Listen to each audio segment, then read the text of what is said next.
Blank check with Griffin and David. Blank check with Griffin and David. Don't know what to say or to expect. All you need to know is that the name of the show is Blank Check. Podcast, Will Robinson. Podcast. Yeah, that's fine. That's great. That's great. That's what the whole movie was. Yeah, exactly. The whole movie was like, we'll just do that. Right. Let's not alter these diamond cut lines. Let's have a little line corner where we can quote our favorite lines from the movie, but let's not bastardize them in our opening. Let's show some respect. He only says it though quietly, right? Wait, now, what's the name of this character again? Remind me, because I know what like kind of thing it is. You know what type of creature he is. Device, creature. A Rubbit. Right. The character's name is Rubbit. Oh, it's just robot. Yeah. Oh, okay, fun. Robot. It is funny because I got him confused with someone else. there are other robots. Is this the fastest we've ever gotten to minute 35 of the podcast? We somehow very quickly got to running out of things to talk about. Come on. Hello, everybody. My name is Griffin Newman. Griffin Newman, David Sims. We're hashtag the two friends, and this is Blank Check with Griffin and David. Mm-hmm. It's a podcast about filmographies, directors who had massive success early on and are given a series of blank checks. And sometimes those checks clear, and sometimes they bounce, baby. Yeah, okay. Usually, that's what our show is. Mm-hmm. But today, for the second time ever, it's Bring Your Family Member to Podcast Day. This is work. I consider this work. You can call it work. Okay. It's Bring Your Relative to Work Day. Mm-hmm. It's a family choice episode. Mm-hmm. I had my sister Romley Newman on. We talked Devil Wears Prada. Yeah. And now When today, we've got plans in the future for Ben's our producing friend, yes. producer Ben's dad. Producer Ben's dad. Ben Deucer's bad. Mm-hmm. What? Ben Deucer's dad. Mm-hmm. I said Ben Deucer's bad. You did. I didn't mean to editorialize. Thanks. Peeper's dad. Dirtbag Benny's dad. Meat Lover's dad. The Fart Detective's you might dad. as well get it out of the way. Fuckmaster's dad. He's not Professor Crispy's dad. He graduates with certain titles over He's the course going of to do different this to your miniseries. dad whenever your dad comes around. What do you think your dad's going to think of that? He's going to get so annoyed. Producer Ben Kenobi, Kylo, Ben Night Shyamalan, Ben say Bennything, Ailey Benz with $, Warhaz, and Purdue Bang. And we don't have another one. Oh, fuck. Yeah, man. We need a Catherine Bigelow one. Let's come up with it by the end of the episode. Maybe.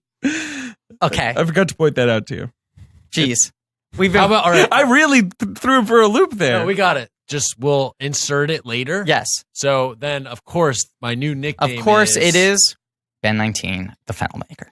Oh, wow. I can't wait to hear that all the fucking Brilliant. I time. hope it's not Osama bin Laden. It's definitely not.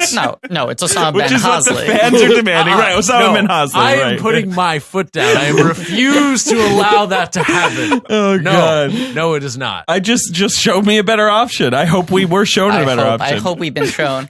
We're recording this in October. It's not coming out until December.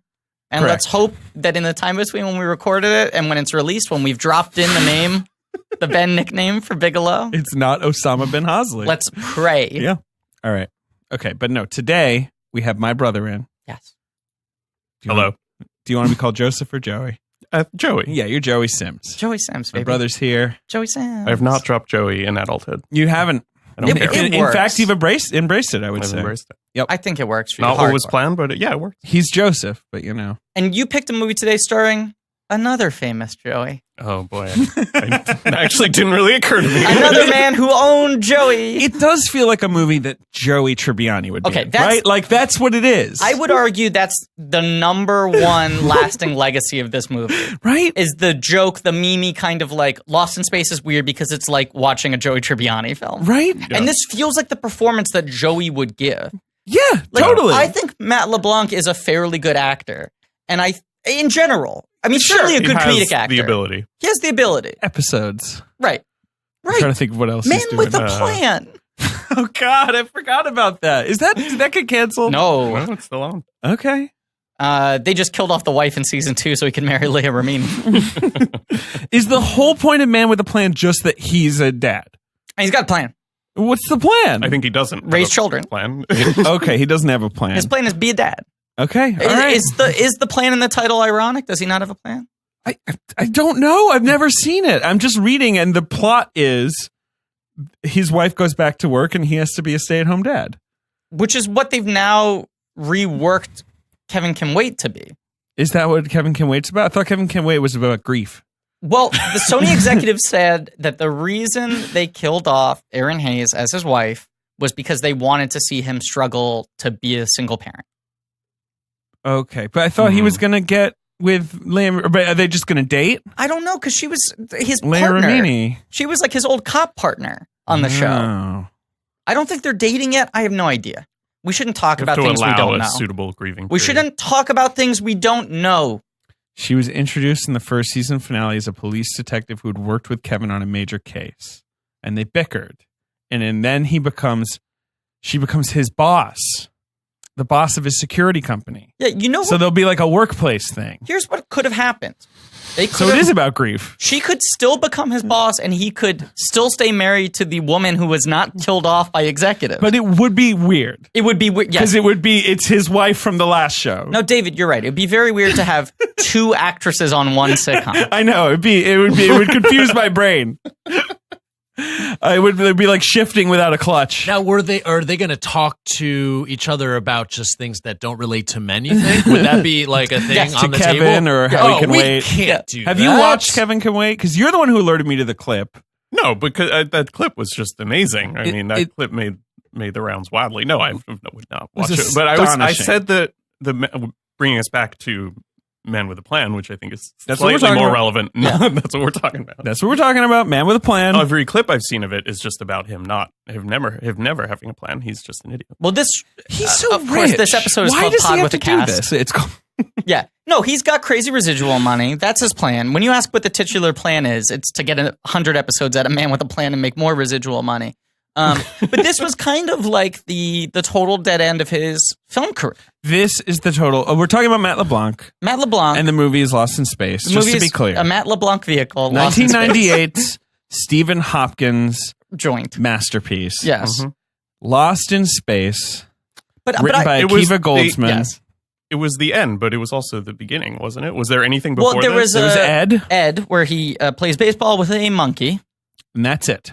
Yeah. Again, that also sounds and then like Charlie's Angels, where he's like supporting, That's supporting, later. deep That's later. supporting. That's later. That's what I'm saying. But after this, right? He has made 9 movies. In total? In In toto. Like he'd made a movie called Ghost Brigade. Sounds good. With Corbin Burnson and Martin Sheen. It seems to be some sort of Civil War drama. Oh, never But it's mind. a supernatural horror film? Oh, cool. I don't know, man. Didn't he also make a war movie where he dresses up as a lady? Oh, yeah, I was going to get to that. He made All the Queensmen with Eddie Izzard, where he plays a British person, I think. Right. No, he's American. Izzard is British. And they have to infiltrate a German factory in Berlin dressed as women. It's a World War II movie? World War II. So it's like... And I think it's... Some Like It Hot, but with Nazis? I was about to say, I think it's based on a real event, but there's no implication that it is. So they were just like, right, Some Like It Hot with Nazis. Okay. Apparently it made minus 99.9% of its budget because it cost $15 million. Jeez. And it made $23,000. Jeez. He made that while he was still on Friends. Like that was like a film. He was like, in my summer, you know what I'm gonna do is make all the Queensmen. Okay, wait. So 9 in total. Those 2 movies, 2 so Charlie's Ghost Brigade, Angels. 2 Charlie's Angels. Go look at a movie called Lookin' Italian. Sure. Well, I mean, yeah, that Lookin' Italian. If the boot fits. A low budget independent film, an homage to Scorsese, according to writer-director Guy Magar. Hey. That's who's credited here. Okay. And he said, to me, the words looking Italian meant looking good. Looking Italian. And then Ed, which has a creepy like guy in a suit as a monkey or is animatronic. It's a little person in a robot suit. Here's the poster. He's high-fiving the monkey. That was while he was on Friends. Right. That's like at the height of Friends. Correct. 96. Right. And that's like my dad's old adage about like don't do the talking horse movie. You know this whole thing? No, but my dad's like big advice he gives to his students is like don't do the talking horse movie because it's like you'll make like your like short film and you'll get a bunch of offers, and someone will come to you and go like, we can pay you $500,000. You have a $40 million budget, and you get to make the Talking Horse movie. And if you make this, it'll be such a big hit that then you can make whatever you want. Right. And you take the Talking Horse movie, and the Talking Horse movie is terrible because you never cared about it in the first place, and then your career is ruined because you're the guy who made the Talking Horse movie. Yeah, Talking Horse movie is rough. Right. But Now- like Ed feels like a Talking Horse movie. If someone being like, Right. Matt, Although- you're popping on Friends, you want to be a leading man, right? Do the Baseball Monkey movie. But he doesn't even talk, right? No, he's not a talking monkey. He's just a pitching monkey. And this is pre-Air Bud. Pre-air, but he also made a movie with Ali Larter called Lovesick a couple What? years ago. A couple years ago. Shrug, that's all I got for you. It was the opening night movie at the Newport Beach Film Festival. Newport Beach Film Festival. Chevy Chase is in it. He probably did 5 minutes. And he did it. Yeah, okay. All right. So that's what Matt LeBlanc's up to now. But then this is his big commercial play being Right. third build in a Lost in Space gritty reboot. But he is kind of the lead. One thing that's fascinating about this movie is Right. that it has no lead. Okay, yes, I It agree has with that. three- Matt is not even above the title. Which I know. is He is not. crazy. He is not. But first build on the film is the villain. Gary Oldman. Second But build, that also the most important character on the TV show, which Yes. is why I think that's why he and gets he's it. certainly the biggest actor at the time of the release of He's this film. doing. Where's he at? Where's Oldman at? I think this feels like He's- the movie he made to like finance Nil by Mouth or whatever, Right. right? Like this is where he's like, But he's like coming right off of Air Force One. He's Yeah. riding high He's a at this thing. point. Air He Force at this One. point had established himself as like the top the villain previous in year he Hollywood. had made Fifth Element, Air Force One, and Nil by Mouth. Right. Yeah. I mean, he's big. I guess so. But then after this, he doesn't make anything for a while. Right. And this is sort of the end of Hurt in studio movies, The Big Hurt. Oh, it is. We're going to talk so much about William Hurt's performance in this movie. I swear to God. I mean, there's just one line where Joanne and I just looked at each other like sort of scandalized, like late in the movie. He hates that he's in this He's movie. so mad that he's in this Like movie. furious that he's in this Oh movie. my God, William Hurt. Yeah, The Big Hurt. What had he been up to? Well, He's the Michael the year before. Right? Yeah, good pull. No, 2 Thank years you. before, Okay. 96. Jane Eyre, Right. the Zeffirelli But Jane this Eyre. is the end of studio picture leading man William Hurt. Same year he has Dark City. Okay. He's really good in that.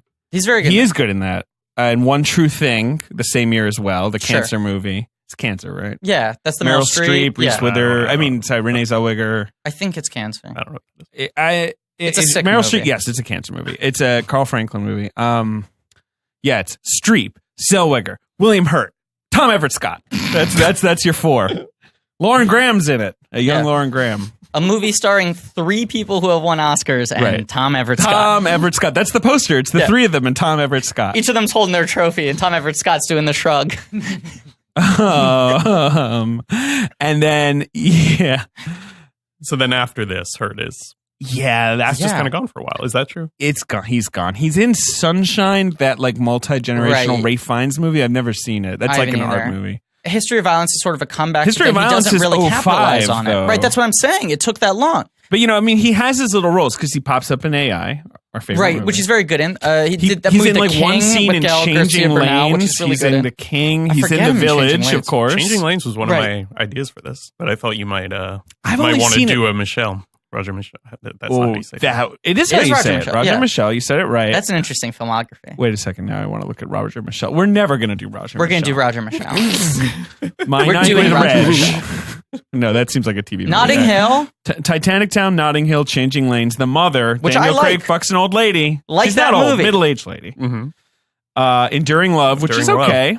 Good movie. I like that movie too. Reese Evans, very good in it. Venus, Peter O'Toole's swan song. Yeah. Morning Glory. Which is We talk about a lot. Have you seen Morning Glory? I actually haven't seen Morning Glory. Oh, That Joey, something you I would love. It's Morning the Glory. beginning of the Ford trying period. Harrison starts trying again. Should have won the Oscar. Hyde Park on Hudson, which is enough to completely fuck invalidate that. any Roger Fuck that. Something called Le Weekend. Oh, that movie's charming. That's It's Jim Broadbent and Lindsay Duncan go on a vacation. TC-14 herself. Sounds great. A befuddled Broadbent. Do you know who else is in it? Do you know who else is in that movie? Jeff Goldblum. I believe Jeff Goldblum is a third build. You're welcome. Um, You are welcome. That movie looks completely insane. I'm sorry, I had to take my headphones off Movie's because I was so lovely. horrified by that movie. And then My Cousin Rachel this year, which I didn't see. I didn't see. You know the weird thing about Roger Michelle is because Daniel Craig loves him, right? He did those 2 big movies with him right. before he got really big. He always gets thrown out every time there's a new Bond movie. Every time there's a new Bond movie, he's on the short list of the 3 people because Craig keeps on trying to get Roger Michelle hired to direct a Bond. That's I don't know. That feels like a poison chalice for Roger. I agree. Shouldn't do it. No good. No. Very bad. Don't do you like it. Changing Lanes that much? No, but I watched some. I went back and watched some clips of it, and I was like, okay, this isn't quite as good as I remember it being. But it's just sort of fascinating because it's the kind of movie that doesn't get made we anymore. have invoked it recently really for that is. reason. It It came up in really a box is. office game, and we were like, And it how was did that a movie hit. exist? It made money. I think it was Got decent reviews. number 1 2 weekends in a row. Came out in April. Yeah. Never got talked about for Oscars. Who cares? It's just it's just sort of it's a car accident. And right. their lanes, they change. That was- There's no real pitch. That was a period of time where you could release a drama on over 2,000 screens with no Oscar aspirations. Do you think if I was interviewing Ben Affleck and he's just in his stupor, he's melted into his chair. Vaping. And his, vaping and his shirt tails are coming out of his fly or whatever. You know what I mean? And I'm like, changing lanes though. And there'd be a flicker of light in his eyes and he'd be like, yeah, that's a good movie. In my head, he's just Brando now. Ever since that one picture of him where he looks really disheveled, I'm like, Affleck is gone completely off his rocker. The best one is the one with him on the Dumbo ride at Disney World. After he and Garner filed for divorce, but they clearly had booked this family trip together. And it's him doing full sad Affleck, but just on the Dumbo ride, looking off into the middle distance. Jesus. Here it is.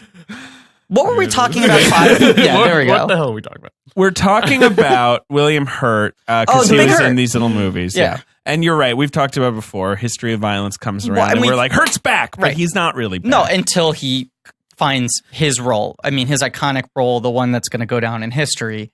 General Thunderbolt Ross. Yes. Remember when he reprised that role in Civil War? We all remember it. Do you remember that? No, you don't remember it. But this movie is it feels like a constant insult to Hurt because if anyone is in theory the lead, it's him. But the movie gives him nothing. It's a thankless role, and you can tell that he's like, maybe I'm done with this. Maybe I'm done making these fucking Hollywood Not only movies. is it a thankless role, both Oldman and LeBlanc, the other leads, keep being like, get the fuck out of here, old man. Useless professor. What do you have to do? And then his kid, he's like, how you doing, kids? His kids are like, I hate you, Dad. Except for Heather Graham, who's like, I love you, Father. Yeah. I have no emotions. All I love is the project. We must complete it. Right? Can I get some recognition for my Penny impression? That was great. Well, That's good. Dad, I hate you. Oh, I thought that was Will. now, Will, 1998. How old are you? Oh, I was jealous of this. I'm going to kid, if say, that's what like, you're asking. Will is a real Griffin Newman in 1998 role. Yeah, I think he's Boy genius. I looked him up yesterday. He's that actor, Jack Johnson. Jack Johnson. He talks about banana pancakes.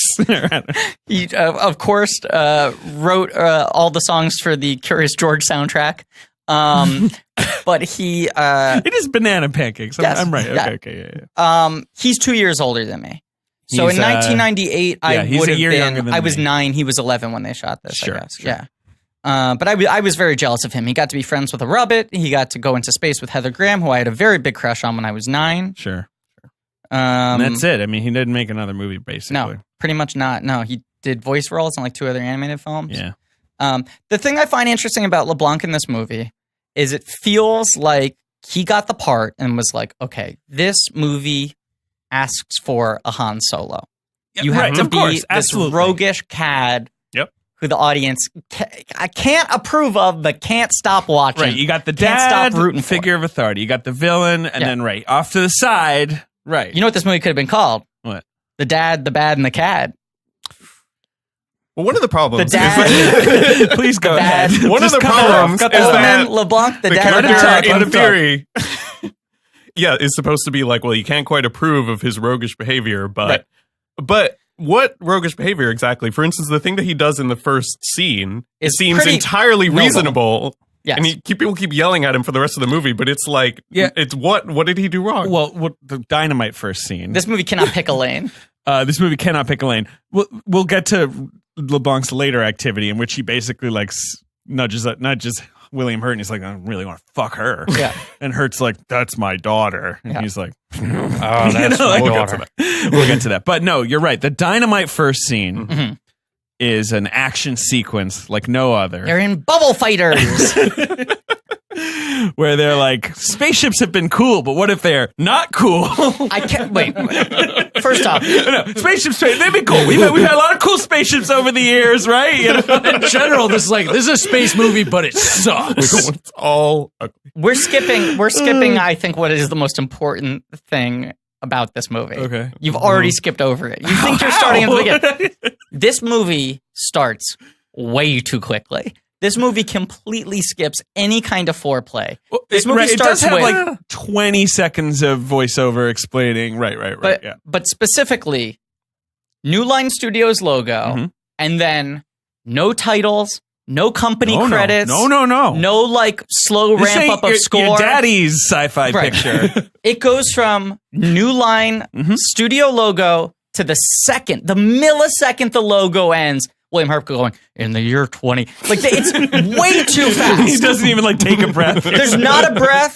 They cold cut from the end of the logo. They're maybe even overlapping it to now ships in space and him going, in the future. No, that's right. This movie is 130 minutes long. Yeah. It's not short, No. And it feels like they cut an hour out. but it feels rushed, right? Very. Would you agree? I would agree. It's so incredibly, it's half a movie, but Yeah. it's also 4 movies. Right. How is that possible? It's insane. This movie defies space and time. This movie's on Netflix. I'm pretty sure it'll still be on Netflix forever because I'm It'll be pretty on sure Netflix Netflix spent $10 on the rights to this movie. Yeah. Right? I mean, no one's like, no, let me get Lost in Space off of Netflix. I think I can find a higher bidder elsewhere, right? So This- it'll be on Netflix. right. You can watch it on Netflix. This movie is the kid from preschool who always had to like stay an extra hour and a half after school with the teachers because his mom kept on forgetting to pick him up. Like that's New Line with the rights to this movie on streaming. They're just like, oh, does Netflix still have Lost? Can you hold on to it for like 2 more years? It was long in the works, Yeah. like the idea of doing a Lost in Space movie. Well, beloved series. Yeah, I guess so. And this was in the 90s. I've never watched it. Have you ever watched it? I watched it, yeah. I mean, I've seen like an episode. I've never seen 90s it. were Yeah. the start. I would argue the 1990s were the start of nostalgia culture in a major way. Yeah, okay, sure. Right? And Right. 90s studio filmmaking, suddenly it's all these revivals of 60s properties. You have a lot of that going on. You got like the shit like the Flintstones, you know? You have these cartoon adaptations. Charlie's Angels, which doesn't come out until 2000. But like these kinds. Starsky and Hutch. Right. Well, that comes out later. Then That's we're getting like to 70s stuff. 2003. Then we're getting to 70s Sure. stuff. Right, you're right. But 60s, Lost in Space, the Brady Bunch movie, certainly. Yep. You know? Yeah. The Flintstones, right? All Yes. that shit. Yeah. Why'd they never make a Jetsons movie? They've tried forever. Robert Don't tell me. Zemeckis Ugh. is doing a TV show, which I think is a bad idea. Oh. But here's the opposite of that, okay? Uh-huh. Lost in Space should never have been a movie. This entire premise It's is designed episodic. for They're television. lost. They're lost. Right. They don't know. Every week they're going to go somewhere else and not find their way home. By making this movie, like, to fitting it into the constraints of a self-contained narrative, but also trying to launch a franchise off of it is a nightmare. It's a nightmare. It's a total nightmare. I mean, you want to talk about nightmares for a second? Let's talk about nightmares for a second. I'm not trying to brag here. Uh-huh. My underwear right now, Stinky? it's not even a little bit antimicrobial. To high heaven, it stinks. Oh, God. Stinking up the whole room. Wait, so you're saying, let me just collect myself. Sure. You want antimicrobial underwear. I want something better than whatever I'm wearing right now. Or I don't maybe a even know shirt. what I'm wearing right now. I just wanted something better, David. What if you could wear clothes that, like, you know, from a company that believed in smart designs and premium fabrics, but with simple shopping? Well, that sounds like the opposite of a nightmare. You know, like you just go on MacWeldon.com, for example. Okay. To Hypothetically. me, the best example. Okay. Let me think that through. So I'm And W. you can buy- dot. Hold on. I'm just working through the hypothetical right here. MACK. I'm a little thirsty. Let me pour myself a hypothetical glass of water.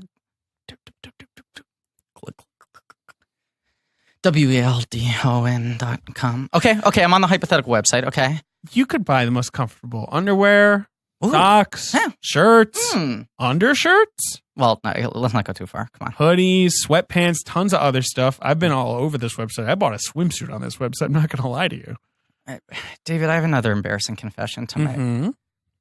Amazon doesn't pay residuals in any of their TV shows. So I don't know if I can pay full price for this. I'm just a lowly regular on a TV show. A couple things I want to say to you. Sure. One, definitely have an agent look at that contract. That sounds bad. They don't do it for anybody. I'm telling you. This is across the board. Welcome to the streaming world, baby. I know. It's crazy. Actors are getting gutted. Number 2, how about if you got 20% off at MacWeldon.com? I was going to ask for 19, so I just have to adjust my expectations. 20? Yeah, I'll go for that. Yeah, 100%. You could get silver underwear. You could get silver shirts. That's antimicrobial. Wait a second. Silver underwear. Look, I'm not some performative showboat. I'm not going to put on silver underwear just so people think I'm a robot or a knight or something. No, but all it means is that it eliminates odor. Oh, then I'm fine with that because I'm a stinky boy. They want you to be comfortable. If you don't like it, just return it and they'll refund you. No questions asked. Okay, what if I want to keep it though? Then you can keep it and you can get it for 20% off using promo code blank. Okay, so let me look. Let me look for the promo code here. Remember when these were going to be short? LANK. Well, hey, that's a dream right there. MacWeldon.com, promo code blank, 20% off. It's that easy. Yeah, that's a dream. Yeah. But back to Lost in Space, it's a fucking nightmare. A nightmare. Which is why the movie tries to be like 4 different things and is not successful being any of them. And none of them have anything to do with what the first action sequence is, which is just its own little dark, gritty thing, which we then never return to. But this movie is dark and gritty in like the most lame Hollywood way possible. What? How? It fucking kills the characters on screen. It has like weird bitey spiders. Like it's trying to be creepy. It's trying to be real. I guess maybe it's got an emo kid. Yeah. And people objected to how dark this movie was when it came out. Yeah. I'll say another thing about it. This was an era where, like, if you were rebooting a previously goofy property, you had to strip all the goofiness out of it. All the intentional goofiness out of it. So, like, in the original, they have these, like, cool, like, silvery jumpsuits. And the aliens all look like really, like, it's like Kobo the Carrot Man and shit. Right. And in this, all of them have, like, black jumpsuits. Like, it's like very much of a piece with like the Bryan Singer X-Men where it's like Bryan Singer X-Men. Right. We're not going for realism. Like, it's not like fucking 2001 A Space Odyssey where they look like practical ships, but we're also not letting any kind of like exciting creative stylization. Excuse me. And I'm going to bring us back. Bubble and then like a shark's mouth sort of wing around, like it's eating the bubble. And from that, guns. Like one gun. Right. It sort of goes like this. Bubble fight. So, yeah, it's a bubble fight. It's like a bubble fight? So as we know, as William Hurt tells us, Earth's not doing so hot. They built a hypergate. Oh, sure. The hypergate. Hypergate over they to... spin in space now. So is this a pre-spinning in space kind of reference? Well, can I throw out my hot take? Because we're already tiptoeing around. This movie's Interstellar for morons. Yeah. This movie has the exact same plot as Interstellar. It has a similar plot to Interstellar, except Interstellar doesn't have a key and thought-through element that this movie has. Blarp. Also, Blarp for sure, but no, the global sedition. No corn. But they talk about, like, there's no food left. No, I get the idea. Uninhabitable. I don't think Interstellar invented the idea of Earth being uninhabitable and us leaving. Lost in Space created it. That's my point. That is weirdly, if you go back and watch the trailers, what the trailers for this movie focused on, of like the Earth is uninhabitable and now they have to go save us, which like does not seem like the pitch for a Lost in Space movie, which is supposed to be a fun space adventure, not about like the apocalypse. Right, this family has to save humanity. But also, I can't believe we're not talking about the global sedition. There's the overlap. That's because they disappear. No, they are a crucial threat. The global sedition. Global. He's turning my mic down as I try to warn viewers and listeners. Can we? I feel like I know we've already started. I think it's a great name, Global Sedition. I know we've already started talking about the movie, but can the brothers Sims get into your relationship with this film for a moment? I think it's important. Because I'm a connoisseur of context and I need some, baby. All right, Global Sedition off to the side for Put it on the table. Table it. I'll hold it right here for you. Thank you, Ben. So I have no memory of seeing this movie in theaters. You but did see it in I theaters. Did, You did. But I was, what was I, 9? 1998. You were, you were like 8 or 9. Yeah, you weren't even 9 yet because this movie came out April 1998. We'll talk about the box office. This movie occupies an interesting point in box office It's history. the icebreaker. Yes, it is. It's the iceberg. We were in New York. I remember this very clearly. Oh, okay. Visiting because we lived in London. What? Wait, you too? I was also there. He was there as well. He really lived in London. Only one person really grew up in London because Right. when we moved, I was 5 and he was 9. Not to derail No, your you're right. narrative on You're your right. podcast, but I think that's fair. I think it should be spoken of. Okay. Fair enough. but we were in New York apparently. We I were don't in New remember York this. I have a terrible visiting. memory. In the spring. Mm-hmm. And what movie did I want to see? Lost in Space, baby. Yeah. Now, our cousin, Rebecca, Mhm. I had invited her to see it. I wanted to see it with her because I think there was some sort of family, occasion.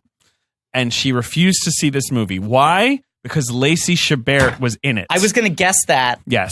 mockingly, jokingly. Rebecca, who, if I was, when this movie came out, I was 12. Sure. She was probably like 15, Okay. 16.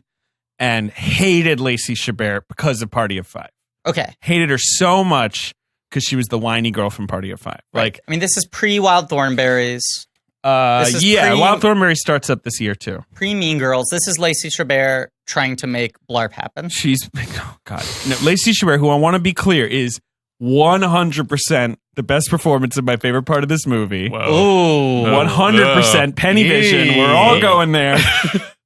I mean, I'll hear takes about Jared Harris, but no. But she didn't want to see it because that's how much she hated Lacey Chabert. Wow. Which maybe it was just a personal preference, but when I was a kid, really instilled in me that Lacey Chabert was a very polarizing actor. Yeah. And she does have a really reedy voice. She has this really intensely specific voice. Sure. She's got a dog whistle voice. And I guess it really bugged my cousin. I like her voice, but it is definitely, and also this movie like filters it, through like a voice recording technology, so it sort of accentuates it. And this movie's take on the character is, what if she was horribly unpleasant? Like, what if she was a regular 12-year-old? Sure. I love it. She's supposed to be 12 in this? 14, maybe? Okay. Like, Yeah. I don't know, something like that. What do you think? 14 sounds This more mission correct, sucks. yeah. This mission sucks. This mission I feel sucks. like Especially maybe for the 14. kids. They're gonna be virgins for the rest of their lives, I guess, basically, right? Because they're I mean- getting sent into space with their fucking family. Nothing about the colonization. Anyway, I'm going to get back to. I'll get back to I that. thought of that right away. I was like, damn, that sucks. Especially you're 14, you're horny as fuck. Yeah, and she's horny. I Yeah, like how horny she is. Nothing about bringing them along makes any sense, but That we don't have to. sucks. But that's the mean, premise of the show. That's the premise of the and show, that's- and That's LeBlanc's entire pickup technique. Ugh. Truly, that's what he keeps hitting. Is like, look, I mean, it's only a couple of us. The up in space. consenting line. Ugh. guys. Did they guys, have to? guys? All We'll right. get to that. Okay. Stop So- sidetracking us. So you see it in theaters. We saw it in theaters at the AMC Lincoln Square. Good theater. It was whatever it was called back then. I Yeah. think it was an AMC. I saw it at the what's that theater called? The 123 that's on like Second City Avenue. Cinemas or City over on the Cinemas east side. 123. Yeah. It freaked you out a little bit. You were pretty Sure. little. You did not love the Spider-Man. Future Smith. Still freaks me out. I think it's pretty scary. I think it's scarily badly potted. I think that it is, as with many other things in this movie, at an alarming disconnect from what's around it. It's so scary looking in a movie that is theoretically for kids. That is true. It's like the design is It also weird. kinda It's like, pops why out did of they nowhere. go this far? And it comes out of nowhere. No one is expecting a huge Spider-Man. Like, no one thinks that's where we're going. I was expecting like his skin's a little different or whatever, Yeah. like he's got some spider bubbles on him, but no, he is a like 15-foot spider. That's the other weird thing about this Sort movie of. is like I was reading like articles from the time when it came out because this was like presented as being like a big blockbuster. It right? was a big blockbuster. And someone trying to make, big-ish, $80 million budget. Right, but Yeah. like this was one In of the 98. first cracks at doing big. like a big spring blockbuster, Yes, right? Yes. And New Line is in like an interesting transitional phase at this point. This is them trying to make like a huge sci-fi movie for them, certainly. I mean, they were, whatever. But when everyone was like, why would Gary Oldman sign on to Lost in Space? And he was like, I wanted to make a family film. Like, I wanted to make a movie my yeah. kids could see. And I'm like, Right. This is ostensibly It is a family film. In that it stars a family. No, right. Well, okay. Well, all right. right. So we see it. You were a little freaked out by Spider-Guy. I Sure. see it again in theaters. I saw this movie twice in I think theaters. I saw it twice in theater. Because I saw it again at the Park Slope Pavilion. So it was all within my trip to America that I saw it. Sure. And then I bought it on VHS the minute it came out. Uh-huh. And so that's where we would just watch it over and over We again. watched it constantly. Constantly. Yes. And Okay. it was back in the day. That was all we had was our VHSs. Yeah. And this is what I was trying to find with you. It was like one of those movies that we watch over and over again. And it's just a perfect one. I'll say this. I wanted to SWAT. We've talked about it on the show. But we almost did SWAT. I later kind of realized, as Joey's kind of like, I think you might like SWAT more than I like SWAT. Uh-huh. Or like might more be obsessed with SWAT than Joey is with SWAT. And SWAT came out in 2003. I went to college in 2004. It may have been more of a college movie for me. Sure. I may have misattributed it to Joey. I don't know. What do you think, Joey? I don't know. I rewatched it when we were considering SWAT. Yeah. And I think SWAT is a pretty weird movie that there would have been a lot to say SWAT's about weird. it. Sure. SWAT's weird. It's sort of fun, but also quite sleepy. And the cast, of course, is ridiculous. Cast is crazy. The cast but- is almost the best thing about it. Just We would saying mostly it. have talked about the cast. Yes. And then Joey suggested Superman Returns, which I said we can't do because we have to hold off for when we do the Podual Suscast. The Podual Suscast, our Bryan Singer. I mean, I miniseries. understand what you're trying to do. Pod and the Giant Cast. I don't know. Pod and the no, Cast come on, Slayer. that's sweaty. Apt Podcast. The dad, I the mostly- bad, and the cad. Mostly just wanted to argue with Griffin about Kate Bosworth, who I think is amazing in She's Superman so Returns. good in that movie. I think everything is amazing in Superman Returns, Yes. and so does David. I think And everything else in that movie is amazing.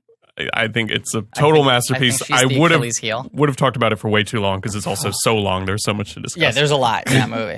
But then you threw out Lost in Space, and I realized, oh yeah, we watched Lost in Space a lot. And then I realized it was on Netflix. I threw it on Netflix, and within 10 minutes, I realized I knew every line to this movie. Uh-huh. And I was slightly horrified at myself because I hadn't seen it in probably 10 years. Sure. Then Joanna came home and was like, "What are you watching?" And I was Lost in Space, and she was like, "I've watched this so many times for Oh, some wow. reason." Yes, Joanna? yeah, I know it's Weird. weird, right? That's weird. But she used to rent it all the time. See, I don't think I ever watched it at home. I think I saw it twice in theaters. There was this span from like 97 to 98, early 98, right? That was big for me because I was not allowed to watch like most Right. blockbusters, action movies, sci-fi movies, comedies. Like my mom was super overprotective. And this was the span where like the door started to creak open a little bit. And the three I distinctly remember just like unabashedly going like, or the four I would say, where I was like, masterpiece, perfect, were not in order, Lost in Space, Yeah. Lost World Jurassic Park, Oof. Godzilla, and Batman and Robin. Okay, now rank those movies now. Now, Yes. And we're talking about Roland Emmerich's Godzilla, to be clear. correct. All four of them I thought were great because I had no And context. two of those movies were written by Akiva Right. I was Goldsman, going to say including the this through one. line. The through line in so many of the movies that it sounds like you, but definitely Yeah. me, love from those years from my childhood is a one particular name, and that's Sure. Akiva Goldsman. but also at this point in time, like I hadn't seen any of the other Batman movies. I hadn't seen Jurassic Park. I hadn't seen Independence Day. Like I'm seeing the shittier versions of the movies that everyone else loved. And because I hadn't seen them, I was like, this is amazing. It's a movie with spaceships. Yeah, You know? right. Batman's in a movie? How can you top that? And everyone's like, it's the fifth Batman movie. Like, what are you talking about? How would I rank those four today? Yeah. Oh, Seriously, it's hard to pick a number one. I think Lost World is number I one. agree, but it's a soft one. It's a soft one. I think Lost World is number one. I think this is number two. Godzilla is number two for me. Oh, God, that movie is rough. What do we know about her? She's 500 I hate feet that tall. movie. Oh, no, I'm fucking up the line. The line is, what do we know about him? He's 500 feet tall. He weighs 6,000 pounds. He's storming through New York City and he's pregnant? Is that Broderick? Yeah, I'm like paraphrasing, but it's the line where he realizes that Godzilla is more like, Momzilla. yeah, more like So we watch it Momzilla. constantly Sure. on VHS. And the reason I mentioned This Mission Sucks before is that I feel like I have a memory, and I don't know if this is a correct memory, that I feel like that is the line that we would the most just sort of say back and forth at each other at random moments. And But, like our mother would not have jokingly. any idea what we were talking about. This We would just mission say, sucks. This mission sucks. I guess so. I do remember that. We had many little weird in-jokes like that. It is true that this mission does suck, objectively. That has been said. This mission sucks. Does suck. It's weird that she's just realizing this, but and it's a great hard cut. Was the tagline for this movie "Get Lost"? That was one of the taglines for this movie. That's just such a gimme. Along with... especially for 1998. Exactly. What a gimme. Along with Danger Will Robinson. Yeah, cool. Great tagline. Yeah, one of the best. But that was the iconic line from the show. It was. That was like and a nostalgia also button launch at the date. Well, fuck that. Sorry. Yeah. That's what I got for you. Okay, so let's go back. Let's go back to the talk Bubble about Fighters. the Apollo 440 theme song that plays at the end amazing. of this movie. Dun, dun, dun, dun, dun, dun. Bubble Fighters. Bubble Fighters. So we opened, and we're told like Earth failing, Hypergate, and apparently they've built the other Hypergate. They don't explain it at all. They're going to build it when they get there. Isn't that the idea? No, but the idea is that I guess so. I guess that's they build the other Hypergate, and then people will be one. able to jump to wherever they go, and then humanity will be saved. Am I getting that right? The Hypergate isn't even like a wormhole. It's just a navigator. Like you go through it, and it just helps you go to the right spot. Right. Okay. So they're going to build this Hypergate, but unfortunately, the evil global sedition is against this Hypergate. Dun, dun, Why? dun. Why? The No thing that's idea. saving all mankind. Very hard to understand what their problem is with this thing. Because they want to go instead. I think it's just the fighting for who's going to colonize. I guess right? so. But like, why don't they build their own Hypergate? Are they trying to sabotage this Hypergate while they build their own Because Hypergate? then all the I think other that might be people will mentioned. then be at the planet. Well, you're they saying- want the planet. You're saying that they are trying to sabotage the mission because they want to be the ones who colonize instead of the Robinsons? Well, or whatever the Robinsons are working on behalf So of. they're cock blockers is what they are. Though at the same time, there's also supposed to be this So then idea you're saying... Hold on, saying hold on. that people think the world... Hold on. Wait, what, Griffin, what am I trying to say? You're saying the cock blockers. Yeah. Okay, fine. Continue. Great. What were you saying? I thought I should just go right past that. Yeah, it was good instinct. At the same time, there's supposed to be this idea that most people apparently think the Robinson thing is a stunt and that the planet is going to be saved through like environmental technology. Right. But this is when the first real like note of Interstellar hits me is that scene where they're like, actually The what you recycling know is technologies came too late. right. We've been lying about everything. Everyone's fucked. Yeah. This That's is the when only William Hurt option. says that the ozone is at 40%, which is this a line is I like- really love. Yeah, that's great. That sort of suggests that like half the Earth should just be scorched. Like, And people what should be dying of cancer It's just in the this streets. huge dial up on the screen of like, where's the ozone at? And every now and then it like goes down. And everyone's like, oh boy. That's why we had it this month with the recycling technology. That's why I thought they chose to have the desert hologram thing because, like, I was just assuming the whole planet's a fucking desert for the most part. Okay, but Bubblecraft. There's a great scene of Bubblecraft. I'm sorry, Bubble Fighters. Bubble Fighters. You got LeBlanc. He's Bubble Fighter 1. Yeah. This Cold War just got hot. That's the other one we would That's always the say line. to each other. We would say that to each other all the time. Lenny War just got James. hot. Yeah. This Cold War just got hot. Like, He's so good. it was a Cold War. Like, I don't get it either. You've built Bubble Fighters to deal with a war that's never happened. But then they always talk about how he's a war hero. Yes. So he fought in some war. right. It sounds pretty hot to me. No, but this Cold War just got hot. Do you want to hear my LeBlanc take? Yeah.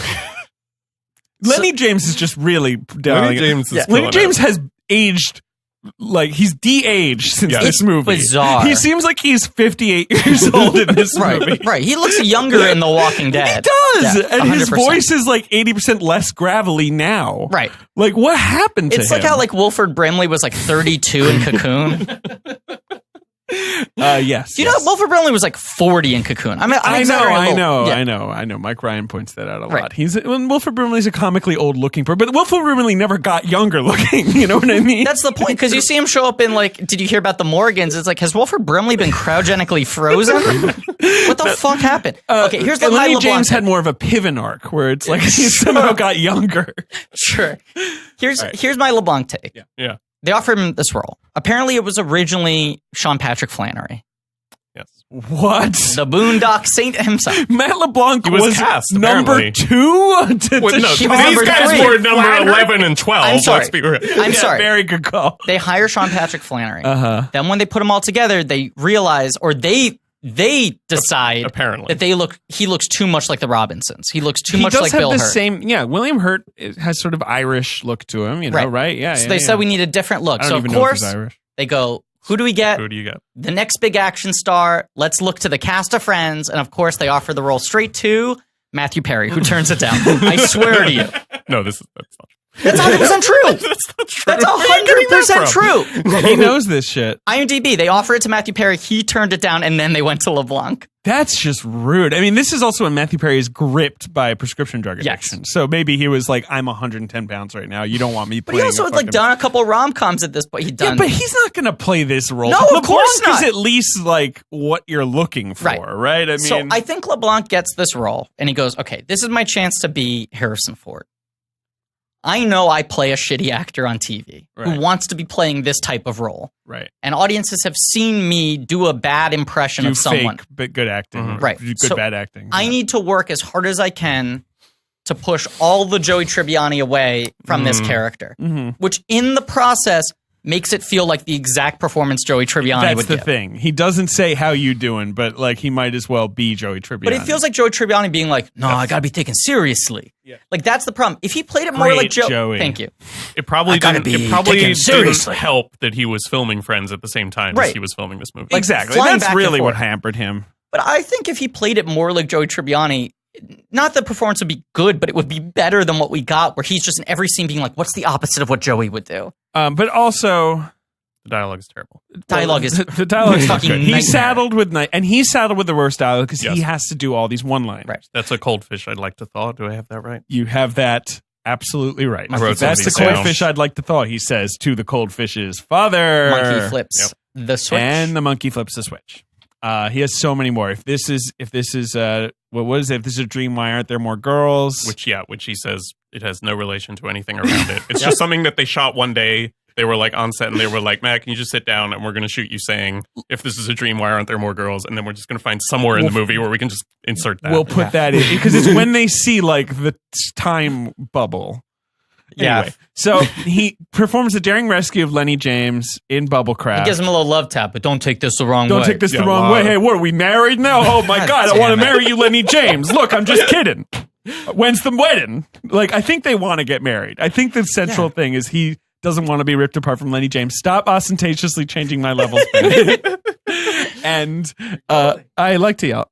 And that's why he's objecting to be putting on this mission. Because I would want to be on this mission if the Earth is dying. Let's get out of here. But he's like, you don't need a fighter. You don't need like a real pilot. Like, you need like a trained monkey. Right, monkey flips this way.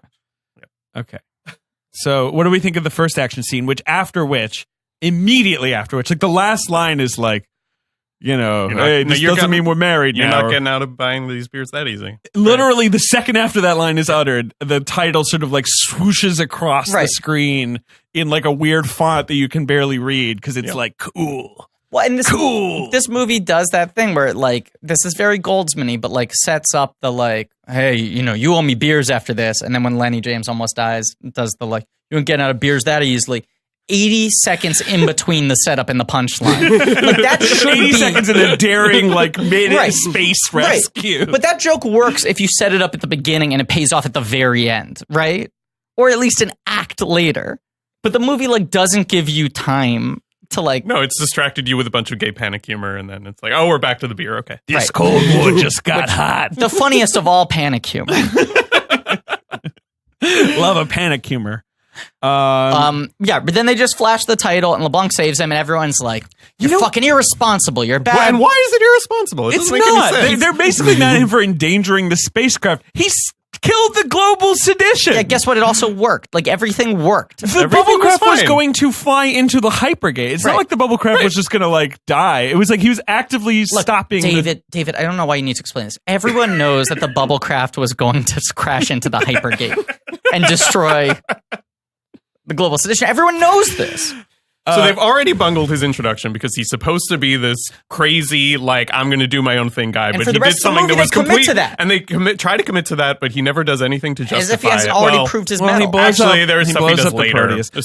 He also has weird little eye targeting that doesn't come back. No. That's just the one time. Yeah. What do you think of the special effects in this scene? It looks like a PS3 game. It looks like Red Alert 2. Yes. Yeah. It doesn't look good. It doesn't.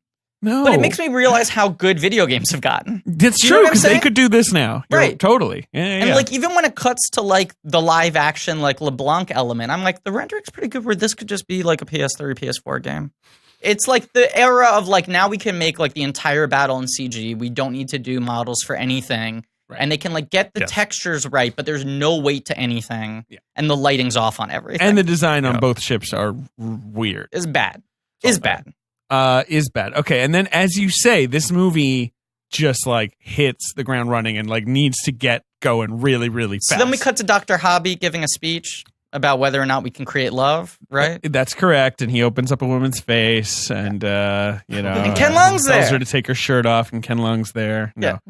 He's giving a speech. Who cares? I don't even know about hyperspace. He's talking to reporters, and they're covering up the fact that their pilot was murdered. That's right. They're like, what about his illness? And the general was like, oh, anyway, the general, who is Don West from the TV show, I believe, he comes like, please, no questions about this incredibly insane mission. It's fine. It's all fine. Let's scull him off. He meets with William Hurt. I mean, with Matt LeBlanc. Right. And they hire him as a pilot. That his friend, who he thought was sick, has been murdered. Yeah. And that the world, which he thought was saved by recycling technology, is in fact not. Yeah. Yes. And he says we should pulse blast their bases, which blast. tells us that apparently we have pulse blast technology. We have pulse blast technology, and the Sedition has bases. I don't know where those bases are or what's going on with all that. I don't. Sure, let's pulse blast him. I did not pick up on that. And he also says, man was born on Earth, but he was not supposed to die here. Do not go gently into that good night. Don West says all that. Yes. So he's hired. Go gently. Because William Hurt likes that he stuck up for his friend. Yeah. It's not really clear what he likes. He says he'll do after the guy's like, so you sabotaged or you went into to disobey an order to put technology at risk to save a friend? And he's like, yes, sir, I did, sir. Yes. And William Hurt says he's supposed to be like William Hurt's father is the vague idea that is not referenced that much, but is there in the movie. You mean, wait, William Hurt's supposed to be like his father? Oh, he's supposed to Matt LeBlanc is sort of be akin to William Hurt's war hero father. Because he says, like, I studied your father's battle techniques. This movie is also about kids who look up to dads who promise they're coming home and don't. This is true. Like Interstellar. All right, stop comparing this movie to Interstellar.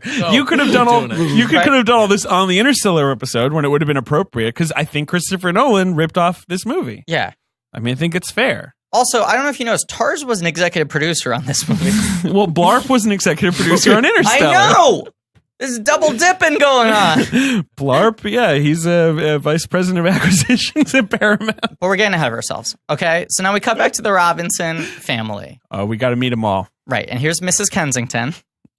Just say the actors. Mimi Rogers. I'm stealing Gerard's bit. Uh-huh.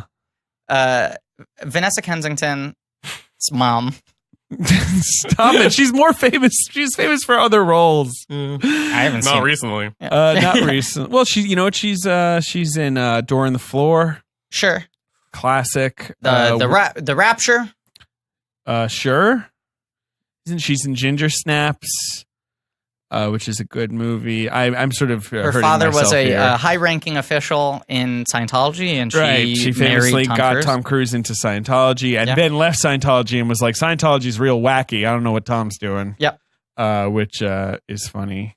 Playing one of the most thankless roles I have ever seen in this movie. She gets nothing. Nothing. She gets nothing to do in this movie. The character apparently has some kind of role in the mission, but it's never really explained. It's true. Or there are no details. The mission is 5 people.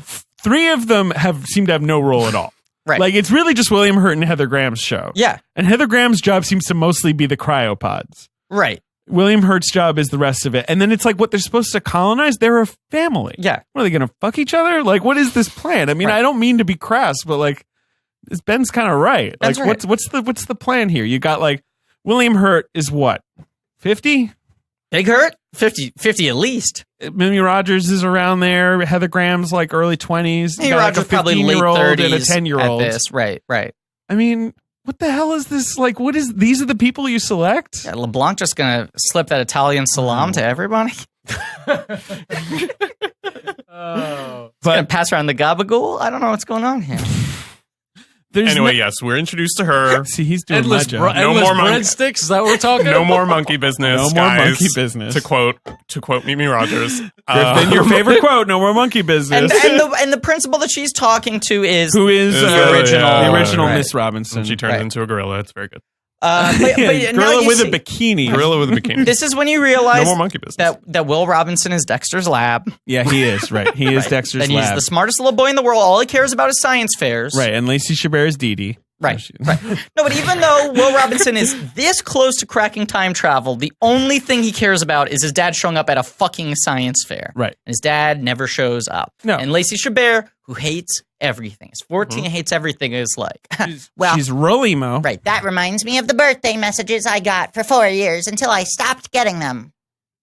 Great job. She sounds like a Muppet. Yeah. She's awesome. She's my best friend. Her name is Penny. She has a TV show called Pennyvision that no one can watch. Yeah, it's a weird. I mean, she was sort of like the She original. has a vlog. She was the original vlogger. She's recording her life. She's got a fucking vlog. Yeah. And it's like on her wristband. It's cool. She's got a lot of like, sort of like tank top over shirt with cargo pants. That's like kind of her look. Sure. It's like a really defined, like late 90s, like, I don't, how do you. Helena Bonham Carter stole her Fight Club look from. It's the smudgy eye right. makeup. Yes. The weirdly layered, Slightly pale, like, you know, highlighted skin. hair. Yeah. Yeah. She She's kind a of. rebel. It's not clear exactly what she's doing, but the mom at one point says she's being brought home by security every night. Oh, So right. So maybe she's she's like like fucking like fighting the global sedition herself. She like a misses party chocolate. She misses kissing. oh god. Billy, I Billy. believe, is her boyfriend. Yeah. She looks like a character that you would pick at the loading screen of Crazy Taxi. There you go. I figured it out. You know, down to like the spiky hairdo. Yes. 12 comedy points. Yes. Damn. Yes. So I love her. She's my favorite character. I wish the movie was called Penny in Space. Sure. That'd be great. But no, they're all going in space. Matt LeBlanc's going to drive them. And then as we're just racing through this, Yeah. we really are racing through this. This is like 12 minutes. Maybe. Yeah. And like the opening battle scene is like 7. Right. So, you know, it's like, Right. and then Gary Oldman shows up. He's in desert. He's talking to someone else who has like a really weird voice. Yeah, no, Gary Oldman in this movie is trying to serve up a plate of prosciutto. Oh boy. He's trying to pretend it isn't ham. Oh, yeah. Okay. You know what I'm saying? Then He's on like, board. well, right, this is right. finely cut. It's Serrano. It's aged, Right, yeah, And you're yeah, like, yeah. Come on, it's ham. No, this is, I know ham when I know ham. I know this is ham, but it's- supermarket 2 days after the expiration date ham. Because he's been This doing. is, what he's done is he's taken his ham sandwich from the Fifth Right. Element, left it in the fridge. He's brought it out a week later, and he's like, no, It's gourmet. Right. Because that's the thing. He's in this villain run, but all the other villains he's been doing are really big, right? Air Sure. Force One, Leon, Fifth Element, right. Leon, even like his small role in True Romance. Yeah. He's going like huge cartoonish. And this he's like, let me try to just give you a touch of the ham. Let me try to be elegant. But this performance is completely bonkers. What do you think of this performance, Joe? I love this I think he's performance. fun. Purely, I think he's amazing. Whether intentionally or not, it feels like he is just commenting on how terrible this movie is and how he's just trying to make the very best of it that he I can. agree. And this is That's the best fair. character from the original show and the best performance in the original show. Jonathan Freeman, I believe is his name. Yeah, who was It's like like not iconic even in it. supposed to be the star of the show, and he Right. kind of just broke out because Right. he was like, "Oh, I hate families," you know, Right. and everyone was like, "This guy's who I want." I don't even get it. But this one makes a weird decision because with that it was like, oh, you he's nattering nincompoops. Right, it was like- it's a lot of alliteration. if right? I remember correctly, and I haven't watched the show in forever, yeah. but if I remember correctly, he was like secretly the like turncoat within the group. He was always like a Sure. risk. This movie, they know he's the villain from minute one. Yeah, they do. The whole movie is just a question of how to deal with him. I know they should kill him. Right. They should fucking airlock him. But that's the thing. That's In right. the original Like, series, I believe they just hire him as the doctor, and they don't know that the doctor on the ship hates them. I thought he sabotaged them. Like I think the original series No, has a he very does. similar premise to But this. I'm saying they bring him on, and then he get what you're sabotages them. saying. I get believe. what you're saying. If Well, that he's makes sense. supposed to be the doctor on this ship. No, he's not. No, Well, he's not supposed to be on the ship. He's not supposed to be on the ship, Right. but he did invent the cryo technology. Right. They mention him. Which is why he has access and is able to do whatever. But he's being paid by the Global Sedition. Can I just do a quick merchandise spotlight? Yeah. So there were a lot of toys for this movie. It is very toyetic. Right. A lot of elements, like they all came with fucking spiders that did different things and whatever. And also, I mean, the designs were so good. I mean, how do you not capitalize all these on suits, this? Where it's cryo suits, Proteus suits. Sure. The ship looks kind of cool. There. I want to get to the ship because I have a lot of feelings about it. I do agree with you. There were 3 different Smiths that were produced. Which is weird because it's like rarely he's just a guy, and he's the villain of the movie. Well, is one of the Smiths the Spider Smith? One of them's the Spider Smith, which they packaged with a covering over it so you couldn't see. Like there was like a spoiler box. Sure, right. It was just called Future Smith, and you didn't know what you were buying. Okay. Then one Smith is just like Smith in the black jumpsuit. But the one I want to get to is an action figure from this scene, which feels like a weird thing to make a toy out of, and it's called Sabotage Action Dr. Smith.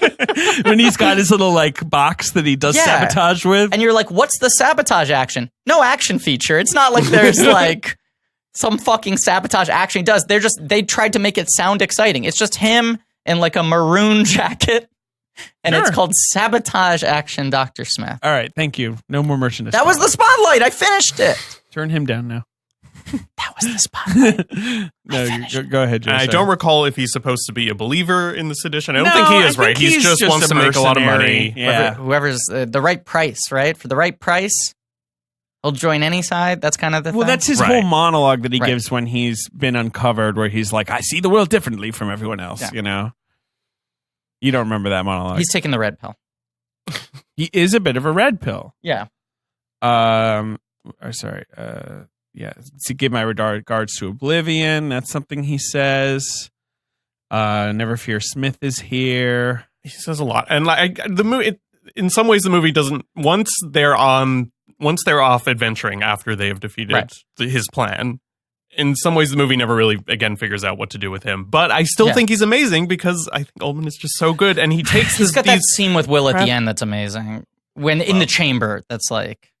Right. Where he's, you mean where he's like talking him over to giving him the gun, or? Yes. Yeah. With that like amazing composite shot over his shoulder. Oh, there's a fucking split diopter shot. Yes. Yeah. Which I was like, damn, like, Stephen I missed Hopkins. those. Yeah. And in all of those, he just does wonders with this horrible It's Akiva prosciutto. Goldsman dialogue, which the rest of them have no idea what to do with. Matt LeBlanc has no idea what to He's do so with. in the But dialogue Ullman is like, it's so I know, overwritten. okay, Yeah, exactly. I get it. Here's what you need, and here it is. Right. He's been here before. He's like, oh, I find myself in this river again. Great. Yes, I can handle this. So Whereas like William Smith is like, no. I mean, William Hurt. Like, I will escape. he climbs into the vents and tries to sabotage the ship, which he does, but then they electrocute him because they're like, fuck you. Yeah, they just sort of leave him on there to die. And they It burn makes this thing sense. onto his hand. Yeah. They think he's dead, but Yeah. then after the Robinsons get into their cryo chambers and go to sleep, after LeBlanc tries to slip After the gabagool, And after the monkey flips the switch. the monkey flips the does flip the switch. switch. So the Jupiter 1 is like this big launcher. It Yeah. launches the Yep. thing.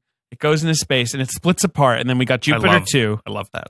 I love it too. That's the shit I love. It's That's a the good kind of thing shot. that movies like this do that I just love so much. Yeah. That like that the, process. whole takeoff sequence with the guy at the like control Yeah, room who's who's like, like "You you've never are seen before, never up seen is again. go on your But command." apparently he's like Major West's best friend, even though we've Yeah. never seen him before. He probably I should love be you. Lenny James. That might have made more Yeah, sense, yep, but whatever, it would've made doesn't more matter. sense. This launch sequence just got hot.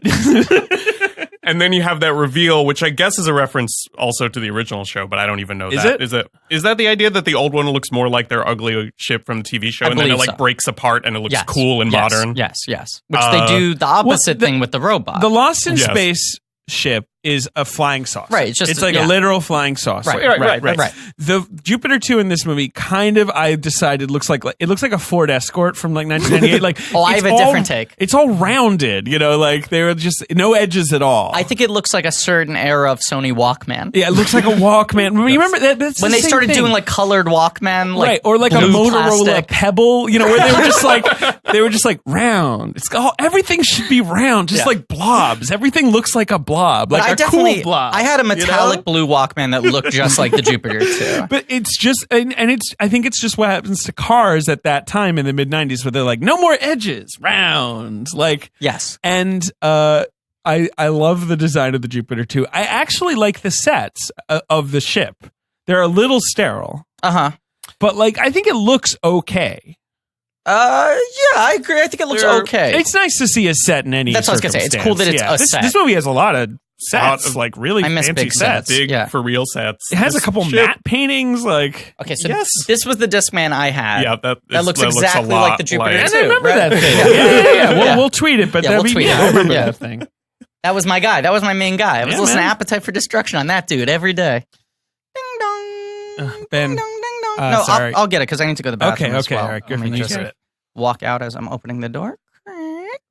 Harumph.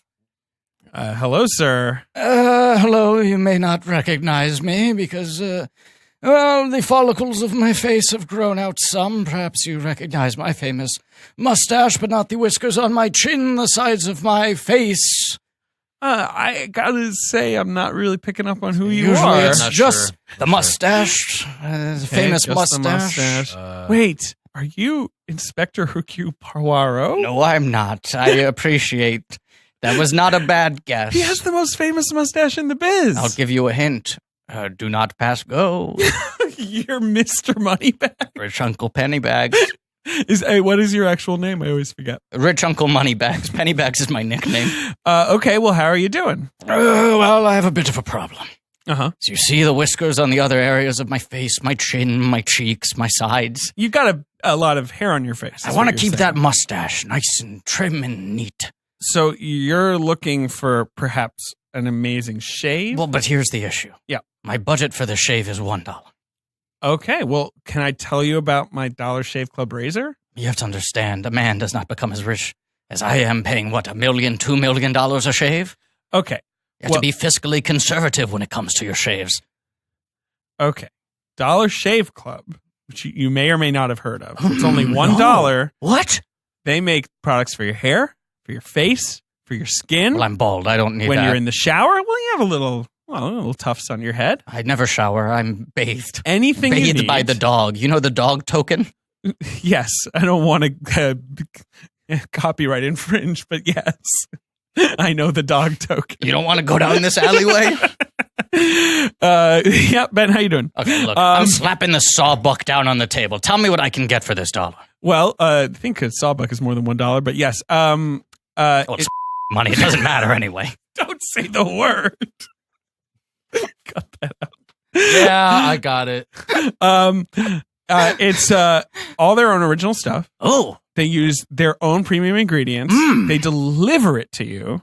In a thimble? A little tin thimble? Sometimes. It's more in a box. I got a box. But is that box delivered by an old-timey race car? Sure. It means you don't have to get in your old-timey race car to go to the store. You don't have to go to the drugstore and like walk around being like, what product do I need? They just give it all for you. Wearing my metal top hat. It's heavy. All right. Heavy lies the metal top hat. All right. Listen, Mr. Pennybags. Yes, Rich Uncle Moneybags. Pennybags is my nickname. Sure. I want you to love Dollar Shave Club as much as I do. If I only have to spend $1, I'm in. So I've arranged for you to try the first month of their best razor, which you'll get. You get the shaver and you get the razors. Okay. Replacement razors come. Okay. Along with travel size versions of shave butter, body cleanser, and yes, you won't have seen this coming, even butt wipes for $5. How did you know?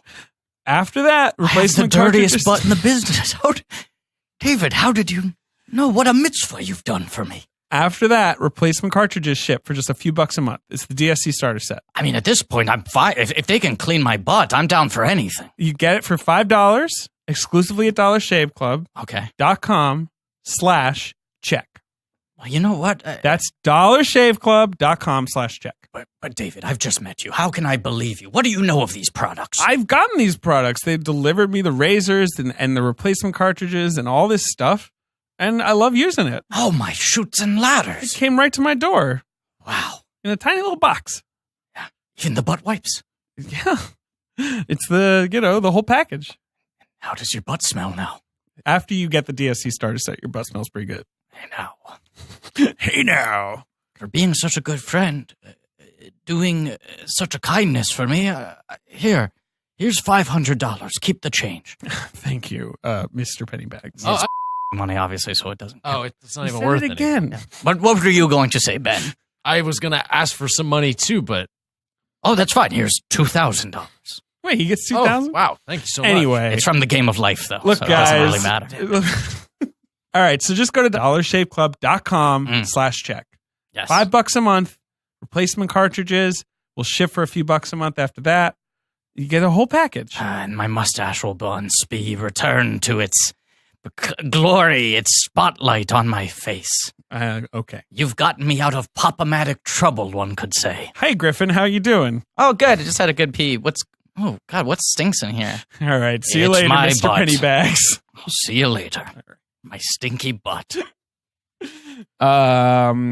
So, yeah, they build all these cool sets, but given the fact that they had all this money and they could build all these huge sets, I think it feels somewhat overwhelming, underwhelming. It's a Given little- if you had all of that space, because most of the space on the ship is just nothing. it's true. And There's a then lot there's of like running. one console, Right. that It's everything true. happens at with really stupid looking chairs. But it's also And not like then- that was a deliberate design aesthetic. It's not like they were going for a sparse minimalism. It's just like they ran out of shit. I know they only had a certain number of ideas. Right. The chairs also go up and down at one Right. point, You're and that's right, pretty much it. The chairs are a little weird because they have these like tubes that sort of like, rest on the back of your head. These weird sort of like beetle shell backs. I would argue it's one of the least active, like someone at the controls I've ever seen in a movie. I feel like Yes. there's no steering wheel. There's one scene where Matt LeBlanc has something that he sort of tilts at up the and end, down. It's it just- suddenly appears. Before that, when they want to go forward or back or shoot things, he just like taps a button in the way that I would tap my iPhone. Like he's putting in that much effort. It's And the insane. monkey Flips the The switch. switch, Yes, we yes, all know it it's is. the iconic. All right, so but they're all in cryo sleep. Robot wakes up.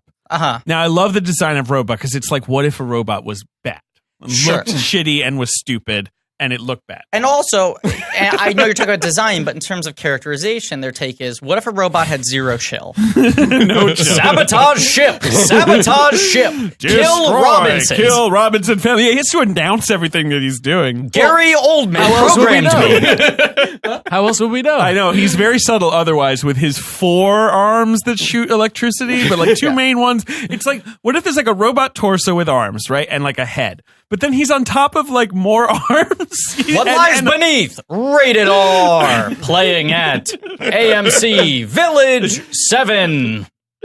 He's voiced by the original robot guy, right? Yes. Like Dick Tuffield. Mr. Movie Phone's dad. Yes. He destroys things for a while, but then they wake up and there's one really weirdly brutal scene where he's going to electroblast the girls. Sure. And Mimi Rogers is clutching Lacey Chabert to her like bosom and saying, Yeah. "Look away, baby, look away," It's pretty which rough. is like not something they needed to include in this scene. No. You know what I mean? And immediately that's when Will is Dexter like, comes out with his remote. he's like, and- robot, yeah. obey me now, Right. like, and saves the day. But like, that's a quite a note to put in there at the last second of that action Right. sequence. So they all wake up. Sabotage has been done. Dr. Smith is there. He's got sedition burn on his hand. Now that Oldman is awake and he realizes the sabotage ship would kill him, right. all he cares about is his own rescues them, life. Sure. But he's got the fucking thing, and then they immediately realize he's a piece of shit and he fucked this up. But Judy's chamber won't open. So he's like, Right. got to make Heather a choice. Graham. Right. And he's like, give me your word as an officer that you won't kill me. And then Saves her. And then meanwhile, while Saving all her of that is seems happening, very they're easy, also too. careening into an enormous sun. They're Right. careening into the sun, so they use the hyperdrive to go through the sun. yes. Because the hyperdrive, as we've been told in William Hurt's detailed lecture, Where are we going? Anywhere but here. Right. If you don't have the hypergate, then you just end up somewhere. Right. So they don't want to waste it, but LeBlanc is like, trust me on this one. Let's talk about Heather Graham for a little bit. Sure. Her role in this movie, her character's function is to be the stickler, to be the pro. Right. She's she's sort of the Data of the next generation or whatever. It is one of the least convincing depictions of bad. authority I have ever seen. I mean, her one job is to go, oh shit, you got to listen to her.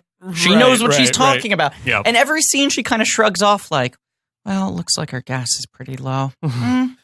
she's a year off of Boogie Nights. That's in 97. New Line was trying to make her a star. Like, she had these three Right. big she's New in Line Austin movies. Powers, which is New Line. Comes out the following year. Yeah. And she's in Bowfinger the next year. Which is and- one of only two good performances she's given, I would argue. With Boogie Nights? Yeah, I think Boogie Nights and Bowfinger are the two good performances playing essentially the same character. And, she had been around for a long time. Like, she wasn't young. I mean, she's born in 1970. So by this movie, she's already, she's 28. Yeah. But she's just breaking out. And after Bowfinger, I would say that's the end of Heather Graham as a serious star, right? Yeah. Like, it never even begins. Yeah. Like, no, she had a couple big shots. Yeah. She had more opportunities than she probably should. Yeah. Right. Because, like, after this, she gets, like, From Hell, The Guru.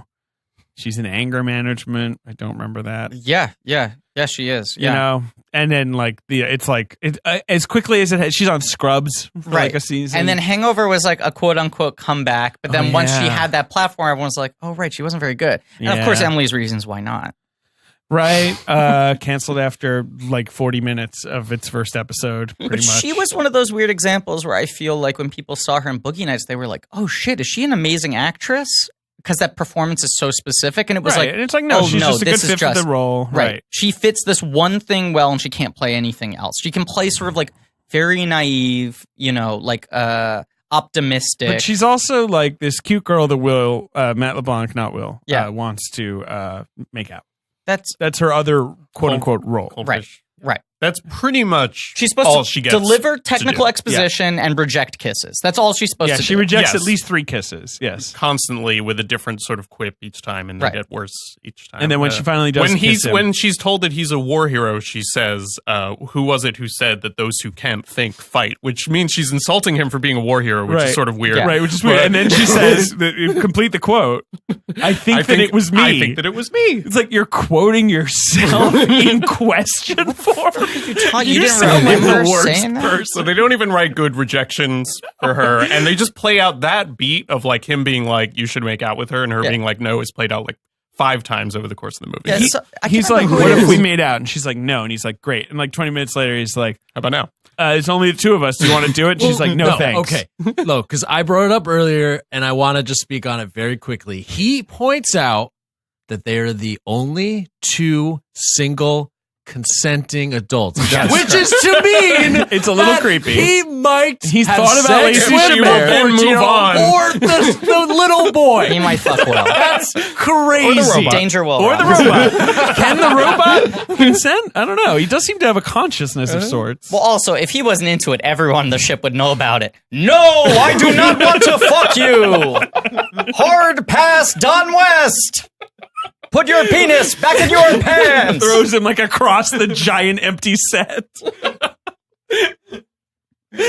So, I wish I had actually clocked how much time everything we just discussed is. I think 15 minutes. We've been talking for an hour and 15 minutes. Yeah. Oh God! This happens, right? They hyperspaced now, and now they are lost in space. So, okay, right? so now all the pieces are on the board. Now the movie can really kick into gear, right? That's what it feels like should happen. I checked the running time. I'm like, there's like an hour and a half left, or whatever. I'm like, no, I don't remember much more of this movie. And then this movie just like goes from like 4 different extended set pieces that also have a lot of plot in them. Yes, but the plot is kind of like that's what I'm saying. Shit? It is kind of 4 movies, but they're all these like because all right, so they blast into this new part of space. Mm-hmm. They've never been there before. We're lost, aren't we? This mission sucks. Correct. Boys kissing, Billy. I'm just doing Penny's lines. Right. And what else is happening? And then, nothing. And then they pretty quickly find the a hole in space immediately. Right. So the movie gives almost no time for like regular adventuring before it's like we're going to get into this time travel stuff. It's which a time is like everyone's movie. like, what? We're doing this? I also love how they're like, it's like a hole in space just appeared in front of us. This ship is weird. It's like abandoned, but it's so futuristic. It takes them that an video, hour to he figure looks so it out. No, I really want to finish this all because there's so much. The video's old. How did they get here? We've only been missing for a day. Yeah. They leave the ship. They blow up the ship. They arrive on another planet. They basically see themselves. And then William Hurt says, I think time travel might be involved. And Matt LeBlanc's like, I mean, that's a little, I don't know. That's a little wacky. Let's chill out. The entire movie. That's not really theoretically possible. The entire movie, Dexter's been like, I'm like 1 piece away from time travel. I've got like he's got like a Lego set in front of him. Right, yeah. Is it a screw? Do I need a lug nut? I'm so close to time travel. And now they keep on hitting this thing really hard. What eventually tries to like establish itself too late as the emotional backbone of this movie, which is the dad never showed up to the science fair. Because Now, when he reprograms the robot. It's pretty radical for a science fiction film like this to have like a father-son relationship be the central emotional focus of the movie. I think that's really wild. That's never happened in a movie before. And that's why Jonah Nolan came in and said, what if father-daughter? All right, Joey, go ahead. You want to say something? No, I mean, we don't care. The kid He sucks. His shit kid. He kind of sucks, and he's just kind of annoying. If I was his dad, I wouldn't show up to anything. And that's all I have to say about I think the movie starts that's spending, a bingo right the there. movie Yes. starts spending a lot of time on it, yes, and a lot of time on their crap, and no, we don't. We definitely do not care. And then the whole finale of the movie ends up hinging on it. I think it ends up being kind of mean because it's like he keeps on talking about like, I love Will so much I can't figure out how to let him know. Doesn't really care about Judy or Penny. Well, but that's the thing. Or like, his wife. He clearly does care about Judy, right? But it's Because like she taken went as a- into the family business and they're working on this project together. He Great. cares about her in the same way that like Donald Trump cares about his kids who work for Yes, him. exactly. Judy is the Ivanka of this I movie. can't respect you until you make money for me. Is like they no She's one Tiffany. acknowledges Penny. Yes, she's Tiffany. Tiffany. Like, does anyone? Will talks to Penny a little bit. Matt LeBlanc has one line where he winks at her. That's it. No one talks to Penny. That's through why this she's got movie. Blarp. She's got Paul Blarp. Yeah, she got Right. Paul Blarp, Maul Blarp. I don't know. So they go through the hole in space. Right, and they go onto this ship. I It's forget so what it's futuristic. The Proteus.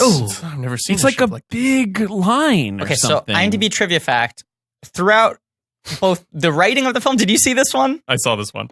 Throughout both the writing of the film and the entire production of the film, they couldn't decide on a name for the ship. Uh-huh. So anytime anyone says the Proteus, it is Uh-huh. either said off camera Right. or you see the actor say ship and they dub in Proteus. This movie has a ton of really bad we'll get janky. to- One we'll performance get is to the really 100% bad one. ADR, but I feel like a lot of Wait, old which men. performance is 100%? Jared Harris does Jared not Harris. do one of his Oh, lines. yeah, he does. It's true. It's true. Yeah. But I feel like Oldman at the beginning weirdly has a lot of ADR. Like they couldn't Yes. decide how much. Because by the end of the movie, he's doing a pretty straight impression of Dr. Smith. Yes. And in the beginning, it's this weird other thing. A lot of ADR in this movie. Lot Anyway, of ADR. the in this Proteus, movie. a name they didn't decide on until 2 weeks before the movie came out. They get onto the Proteus. They They're- find the message from Lenny James. From Lenny James. He's like, I who's been still owe him searching that for beer. years. And of course, the main function of this sequence is to introduce the most important character in the movie, who we have already referenced, who is Blarp. Blarp. And I mostly chose this movie so that I could have the chance to say Blarp a lot. Blarp. Okay. I don't know what. We should say attached to the Proteus is an alien ship, which This we don't know. Is that full what, of Spideys. is that where the spiders came from? One Presumably. assumes it's either where the spiders came from or where Blarp came from. Right. Or Or both. Sure. Blarp's The a spider. spiders I don't know. give birth to Blarp. So we meet Blarp, and Blarp fucking sucks. Blarp's a big asshole. He's a space monkey. He's an asshole. He looks like Crash Bandicoot with big eyes. Right. Like He's made out of clouds. Like it's the least substantive CGI creature in a live action This film. is I've like ever you were seen. saying. This is in the CGI period where they were like they had this new technology, and we were like, yeah, we can make a whole character with CGI, but they could not. Yeah, They shot the movie. They shot the movie With a with a puppet, fucking yes. puppet. oh, they did? And there's one scene when it's like Judy and Penny like checking out Blarp on the medical table where you're seeing all over Blarp's shoulder, and it's a physical Blarp. Like the back of his head, his arms are physical, and it looks pretty good. Anytime Blarp is in a scene, he looks like he's made out of like a fucking like sticker. Like he looks like a shiny hologram He sticker. looks like a screensaver. Yes, he does. He does. Yes. He looks like clip art. And he also doesn't make any sense because they just find Blarp on this ship. He's like hiding in the He hydroponics changes bay. colors. He's in the hydroponics. He like bay. changes colors like one time. Right. He's not even good at that. Yep. Everything else on this ship is dead And people. he burps. He burps. He does burp. Which is why they call him Blarp. Blarp. He says it like that. And but there's also spiders. The spiders. CGI spiders who look about as good as Blarp. Can I say something about Blarp? Let's just do an hour Let's on just stick Blarp. to Blarp. Blarp talk. I have talked about how prolific a doodler I am, how I like to doodle a lot in high school, especially when I was a bad student. I would just like work on very complicated, like weeks long doodles. I spent a week in high school making a poster for my dream movie, which was Alien versus Predator versus Freddy versus Jason versus Terminator versus RoboCop versus Teen Wolf versus Back to the Future I hate you. versus that thing from Lost in Space. I put Blarp in there. Sure. He's in the pantheon. And my poster was the Predator ripping Blarp in half. Well, It was everyone else like around him, but Blarp was just being ripped in half by a predator. Blarp doesn't seem to have a lot of defenses outside of changing colors. I hadn't watched Lost in Space in years at that point. I liked it when I was a child, but I still remembered hating Blarp. Like, Blarp is such a shoehorned in, like, we need like a cute thing that the kids like, right? Well, but then we discovered this morning part of the reason, the idea of Blarp, when we discovered those deleted scenes, which now it suddenly makes a lot more sense. But we'll get to that. But at least the way it plays out in the movie, because they cut all of that, is that Blarp is just Penny's friend, basically, because Penny has no friend. Because as we've already covered, all the characters ignore her. Now they do. And so she gets Blarp, and then that's pretty much it for Blarp. One could say she gets blarped. She gets blarped pretty hard. They blarp her real bad. But there's like a 12-minute deleted scenes reel, which is all pretty much this one subplot. And the one piece, the beginning of this deleted scenes reel is the extended version of this scene where they go, well, where did he come from? There must be more from his species. Sure. Okay, so that's their little tease. Okay, so you're saying there's a bunch of deleted scenes. I didn't watch them. Did you guys like watch them on YouTube or something? Correct. They're on YouTube. In the sequence, apparently it's supposed to be intercut with the whole, darkest Final timeline sequence. It is the darkest timeline. That's exactly what that whole sequence is. Yes. Was going to be the ladies who, as it ended up, or just disappear from the movie for that whole part, go out into the woods because Blarp runs out and they run out after Blarp. Yeah. And they find a larger creature in a cave who is also friendly like Blarp. Big Blarp. A huge future Blarp. Fucking Blarp who turns out to be future Blarp. They realize it's future Blarp. I love this. Why isn't this in the movie? Humongous. It's practical. It's a big puppet. rubber Blarp sitting in a cave. It looks horrifying. And they're like, is this Blarp's mom? Is it Blarp's dad? And they realize it is Blarp himself from the darkest timeline. It's a fat Blarp who ate too much and John Goodman himself into a cave. Oh, I'm seeing. Because he doesn't look anything like Blarp. Well, he looks like a D&D character. But it's because he's a puppet, and they ended up doing Blarp as CGI, which is one of the reasons why they had to cut all this. Do you know how I started searching for this deleted scene reel? How? No, how? I went back and watched the trailer because I was like, I remember being really pumped from the trailer, and the trailer has a shot of Judy touching Big Blarp, and I was like, "What the fuck is that?" Creature and was not in the movie. Right. I just Googled like Blarp deleted scenes. Are there other deleted scenes? And so the one more very important one is that... Well, they keep on cutting back to the cave. It would have been intercut with the Darkest Timeline stuff. With when the boys are being boys, the girls would have been Blarping, right? Because we from now on need to refer to on this podcast like female characters having nothing to do with getting blarped. Getting blarped. Yes. No, because there is a section of this movie where the three female characters do nothing for 40 minutes and just disappear until the end. They're just sitting on the ship waiting, apparently. Right, and in the Darkest Timeline, they are dead. Like, we see their graves. Right, but really what they were doing was bonding with Big Blarp, right? And at the end of the movie, when the movie ends really abruptly out of nowhere, with just like, let's keep traveling, and then it just like cuts to credits. Yeah. Penny was supposed to go, they were supposed to go like, what's that noise? And then Penny's supposed to be like, now don't freak out. And the doors rise up and Big Blarp comes in and they like take their guns on, they're ready to shoot it. And they're like, it's Blarp. It's Blarp from the future. And then they all laugh and go like, Blarp. And it's like, oh, now they're all going to be on this ship with Big Blarp. That was supposed to be the ending of the movie, was Big Blarp. That's the stupidest shit I ever heard in my life. I like it. Ben's on board. I like it too. That would bump it up to like 3 stars. I mean, look, David, I'll say, you had to be there. I'm going to watch these scenes. You had to be there. But on the Proteus, there are spiders. Spideys. The main villain of the movie, I guess. Yes, they came with all the toys. They can eat metal. Yes. And that's kind of it. Right? There's a lot of them. They eat their wounded. There's a lot of them. That's a big part. They point, slash Gary Oldman. Like Will has totally reprogrammed Robot, and now Robot is remote controlled, has no intelligence of its own. And Will is using an iPad to control him. Right. Until he needs to go into action mode. And Big Hurt's like, not bad.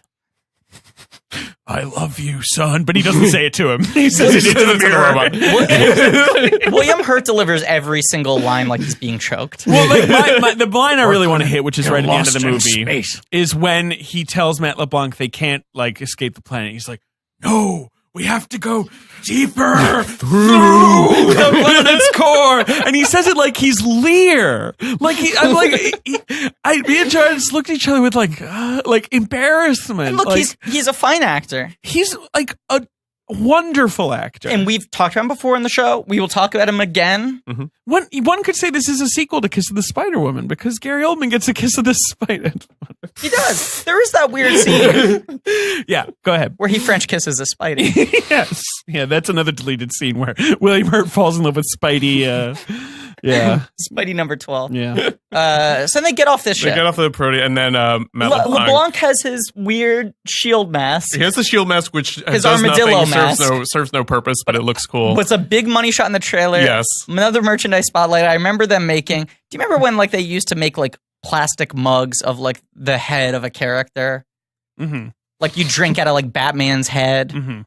I remember one that was Matt LeBlanc's like head with the mask over it. Okay, well, and it appears in the movie for like 10 seconds. And that's what I wanted to get to is the metal mask. That's what we're talking about now. No, I love this. And I remember that being on clearance at FAO Schwartz for like 5 years. Like I remember 2003, you could still get a $2. If someone wants to send that to me, I'll gladly accept it. I'm gonna find a picture of the mask. I remember on the VHS we had, Joey, did not have the deleted scenes, but it did have some sort of making of feature that you could watch. And it had it was like Blarp was a lot of it. You know, a lot of talk about how they made Blarp. Yeah. Probably some robot talk. Yeah. Very job, guys. I mean, like, honestly, Jar Jar is a disaster, but it is crazy how just a year later, Jar Jar looks a lot better than Blarp. Better. I mean, like, Jar Jar is a world ahead of Blarp. Jar Jar at least, like, exists in the same physical space as the main actor. Yeah. But the other thing is they really hit home how cool it was. Why? We're looking at it. It looks like nothing. It does look like they had so much on how they did the CGI of the metal sprouting out of the back of his suit, and then he like turns around as it envelops his head.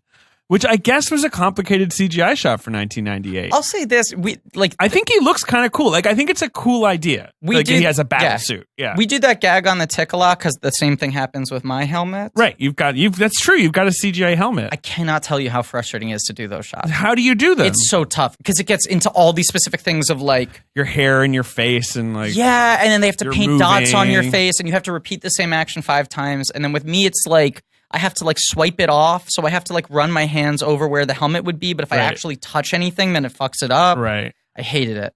So there you go. I think like no one should ever make a TV show. And that's 20 years later. I know. So it probably was like, a pain in the ass. They weren't overselling it. I still think it's a really tough thing to do. So he's got but then, I mean, the real problem with this movie is that it wants to be this run and gun action movie, right? Like it so desperately wants to be cool. Yep. Yes. And every action sequence is just like 50% of the way there. It's like not even close. It's like nothing. The gunships and this where he has his like blaster and his metal hat and he's shooting spiders. And there's just like no tension to it at all. Well, I'd say the two things with this movie, no tension, and also it's weird that this movie never really establishes like real stakes because it's like, okay, fuck. Our mission's been sabotaged. We're not making it to where we thought we were going to make it, but they're just sort of like, let's see where we end up. Where are they going? It's true. They have no plan. No. Things just happen. A hole in space appears and Matt LeBlanc just goes into it. And when William Hurt says, wait, he says, I'll wait later, which Great again line. Is one of those like Akiva Goldsman lines where you're like, what? That doesn't mean anything. Yeah. We should say this movie's directed by Stephen Hopkins, who had made The Fifth Nightmare on Elm Street. The Dream Child. He had made Predator 2. The worst of the Predator movies. The worst of the, yes. He had made Judgment Night with Emilio Estevez and Cuba Gooding Jr. Okay. Never heard of that. He made Blown Away. I found a robot mug too. Stop. Enough. Drink me. He had never made a major, big budget movie like this. And it kind of shows you also feel like he was hired because there was like so much studio pressure on this movie and so much like studio weighing in on every little part of it. Right. You have to hire someone like a Stephen Hopkins who's New just Line going to wanted like a big family franchise. They had their ideas of what they wanted the film to be. And so as a result, the movie has no identity. Right. Notably on the IMDb page says that Stephen Hopkins and Heather Graham were dating during they production apparently of the dated film, afterwards, yeah. which is weird. Stephen Hopkins, born in 1958. Where was he born? I don't know. Jamaica. Oh, wow. So he's 12 years older than her. Okay. All right. Yeah, you're right. Born in Jamaica. Yeah. I don't know anything about Stephen Hopkins except he made Blown Away. He made The Ghost in the Darkness, which is not a bad movie. The Peter Sellers HBO movie. He made that later, but after Lost in Space, the big thing he makes is 24, season 1. He directs every episode. The best season of 24. And then he gets booted for a different director because 24 is always directed by the same director every season. So he kind of set the tone for 24. Wow. But this, So I'll wait later. Yeah, they go to this fucking planet, and then they go to another planet. This is the thing, though. It's like, how is this movie long? I feel like it's like the spider scene is so drawn out. In the final time travel let's skip sequence. over. What's the planet in between? I don't even remember. there isn't one. No, that's it. That's it. And then they go to the time travel place, and it's like that whole thing is like that takes at least half an hour. So it takes longer. It takes almost an hour. It takes so long, and there's no real action. It's just a lot of explaining, and it's like really complicated for a kids movie. Right, because I think the first half of the movie. I think the first half of the movie up to the destruction of the Proteus. So they leave the Proteus. The spiders are chasing them. Matt LeBlanc blows up the Proteus. What's his name? William Hurt's mad at him about it, which is weird. Like that thing is full of spiders. Oh, and then Mimi Rogers comes in one of only 3 moments and she gets to do anything. Jesus, you guys, you having a pissing contest? Spray down the desk with testosterone. Jesus, you want to measure your dicks? Like she makes like 8 versions of the same joke. Right. I think the first hour of the movie is fine. I think it's fine. It moves. Totally functional. It has action. It's not like well written or anything. Inelegant, but like amusing enough. There's some designy stuff that's cool. I kind of like the cryo suits. I forgot to mention I like how the eye thing like goes over them and they're then weird sleep loops masks. back. Yeah. But then once they land on this planet, which is some like knockoff fucking Fraggle Rock nonsense with like weird little like giant fur mushrooms. And let's mention that on the first when they go to the Proteus. And they like take Oldman with him because they do. He's like, I'm a doctor, not a space explorer. Right. They're like, oh, cool, Star Trek. But they like trust him. They're like, we don't trust him, but we don't want to leave him alone. And there's a thing where Bill Hurt considers killing him, but then is like, how are we going to save humanity if we? That's can't? Early. Yeah. If so we're now, not civilized, when they get to the future planet, kill him. To be clear, when they get to the future planet, they leave him in his room and they lock the gates. They do lock the gates. Then Marin comes in and interviews him. That does take a lot of time. That is right. So it's supposed to be the whole. Who are your doctors? I don't know. It's supposed to be just Don West and the Big Hurt go. Don West and the Big Hurt go through the time bubble. Right. Then this is when William Hurt's like, I've got a working theory that time travel may be involved in this whole scenario. And Matt LeBlanc's like, that's crazy. Completely put him in a sanitarium. Shut up, you fucking lunatic. He must never speak again. He has violated the laws of physics. And Will says, like, from a corner, like, time travel is not impossible. It's just improbable. And like, what is this? More fucking science fair bullshit? Yeah, exactly. William Hurt's like, I need less of this and more of this. You know? And he's like, you never listen to me, Dad. David made a talking hand gesture and then made a zip it hand gesture. Less of one, more of the other. Oh boy. So they get to the planet, and Jared Harris, one of my favorite character actors, a real GG, so, to be clear, guy. Will Smith and, so Will Smith plays the spider. Dr. Will Smith. The time bubble merges the characters, so William Hurt and Dr. Smith. Right. No, William Hurt and Matt LeBlanc go through the time bubble and meet Jared Harris. Gary Oldman and Will Robinson are chilling out. The girls vanish into thin air. They get blarped. Yeah, they get blarped. And okay, so Jared Harris, who's a great actor, this is right after he's in like I Shot Andy Warhol, right? Like he's like a young, cool British actor. And I read an interesting LA Times piece like on him where he had just shot this, and he was like, after like I Shot Andy Warhol, no one really like knew it was me because it was like so much in that world. They only got offered other like aloof artist roles, and he had played a lot of like scumbags and like. Mentally challenged men. Right, and like, he was like, I want to like expand my range, and was like, I think this is like going to show me in a whole new light. And then they dub over all of his dialogue. Now, the only explanation that IMDb trivia has is the producers felt he lacked the quote vocal range for the role. Right, but what that the quote fuck is does not that mean? from anywhere. There is no information online about why he was overdubbed or what the deal or who overdubbed him. But it's very clear that it's not his voice. And they overdubbed him. If you know Jared Harris. Right. When you're watching at the time, you're probably like, when I was a kid, I didn't know. But now I'm watching it, and it's like very jarring. And also, the voice is like real Saturday morning cartoon. Like, the voice lacks any subtlety, and it's like, Dad, don't you remember me? It's Will, your son. Yes. And you've done your Jared Harris impression before on the show. Even when he's speaking an American accent, he's kind of like, oh, well, yeah, I know. I have done one, and now I can't remember what I was. It was for certain women. Right. Well, and then it turns out that he is under the control of Spider-Smith, who is like the most truly bizarre choice this movie could ever have made. Like, yes, it is placed beforehand. He is bitten by or he's not even bitten or whatever. Slash, it is and he's like, damn, spider bite. The bite happens in slow motion, so you don't forget it. And then like 3 other moments in the movie, where he's like scratching and it keeps getting pussier and bigger. Yeah, it's like leaking blue pus. And nonetheless, I don't think anyone was expecting what that leads to. Yeah, it's like, we'll probably die. But that's why the toy has a spoiler box, because no one could have called this one. It really feels like Akiva Goldsman just did not have an ending, right? Like, really, it was just... And also, we paid for Oldman. Let's let Oldman be the big bad, you know? Let's make Oldman one of the a big reasons threat. that it's scary, still kind of freaky to me, I think. One of the reasons is that they have to try to make it kind of look like Gary Oldman. I mean, I guess he did it. We don't really know. Smith. And that's part of what makes it look creepy, is that he's supposed to be a scary monster, but he also kind of looks like Gary Oldman's face, and it's weird. Yeah, it is Kafkaesque. I mean, you know, Dr. Zachary Smith awoke to find himself transformed. The design is kind of like very Species, right? It's that weird, like weird techno insect kind of thing. Which this whole movie has that vague, like, 90s techno vibe, right? But I also, do you know, this is a movie where Gary Oldman is credited twice. Yes. Not like as Dr. Smith / Spider-Smith. Further down. 2 credits. Right. Which is weird.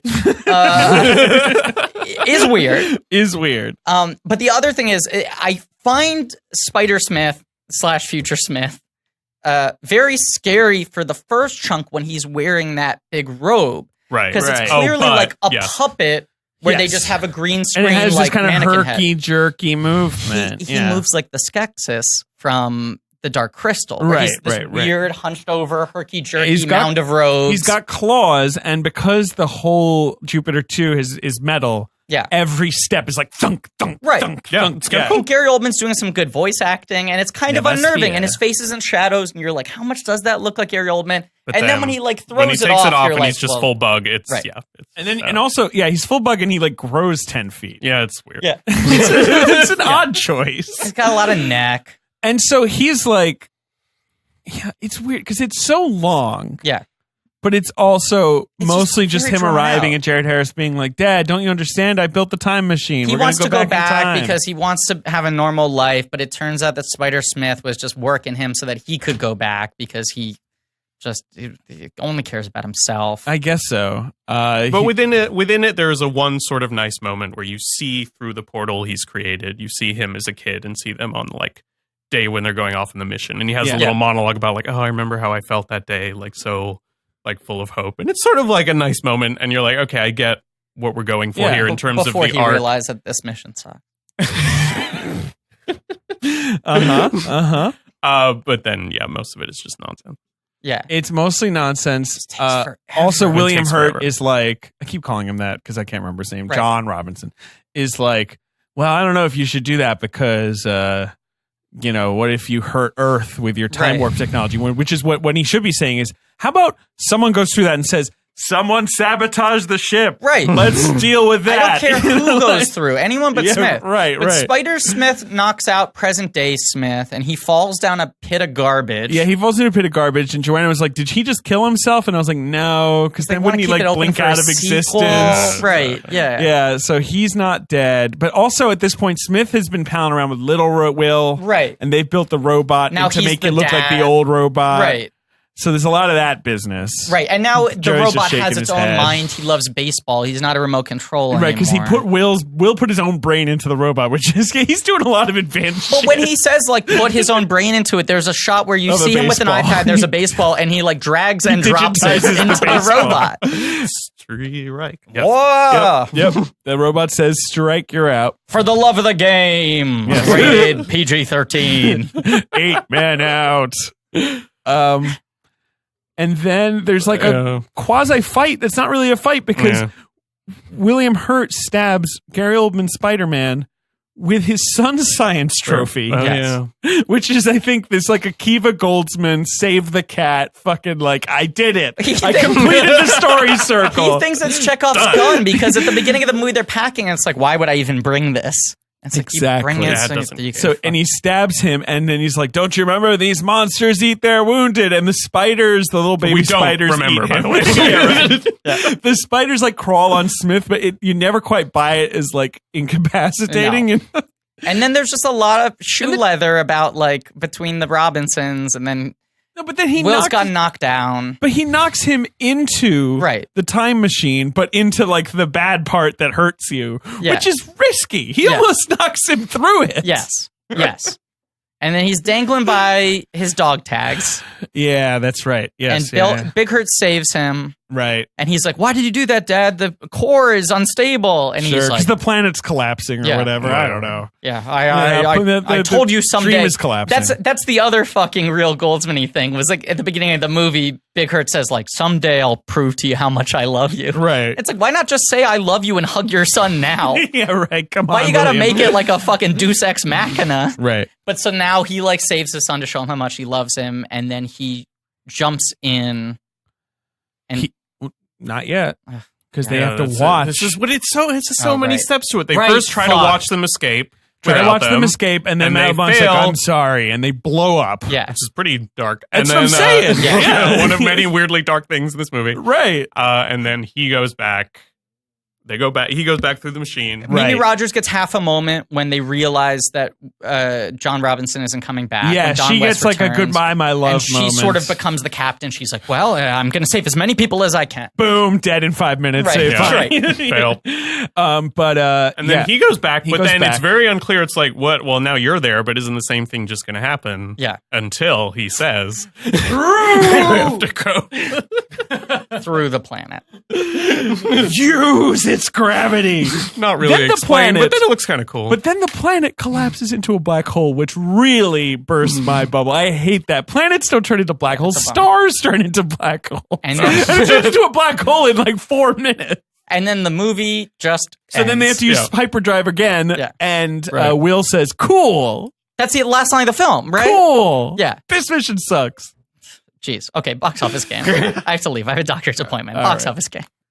It's just a disaster. Yeah, this movie sucks. I mean, I think the last half, but though, it's is a notable. It's the box office blarp of story. movies. It starts out a little charming. But I have to, to come back to why I chose this movie. Yes. Despite Yes. everything that we just said, Right. I watch this movie often, even before it was on Netflix, but Yep. even more so now, or Yeah. watch bits of it. I find it to be a very calming bad movie to watch. Sure. You don't have to defend yourself. I've literally picked some of the dumbest films ever. No, made. he's not. I think No, he's I'm not not defending himself. I'm saying like there He's are just- certain. I right. feel like we all have them. You guys have probably talked about It's them also previously. it's very much a time capsule movie. Like this is the start of studios thinking in terms of franchises. About like the power of IP and how to like stretch things out. Like there's the whole thing on the IMDb of how they yes, had. but part of its purity is the fact that none of that happened. Right. And so it just sits on It's its before own. they figured out how to do it well. So that Right. part of it failed. It was never going to be a franchise. It was never going to be a big hit. And, at least it wasn't. No.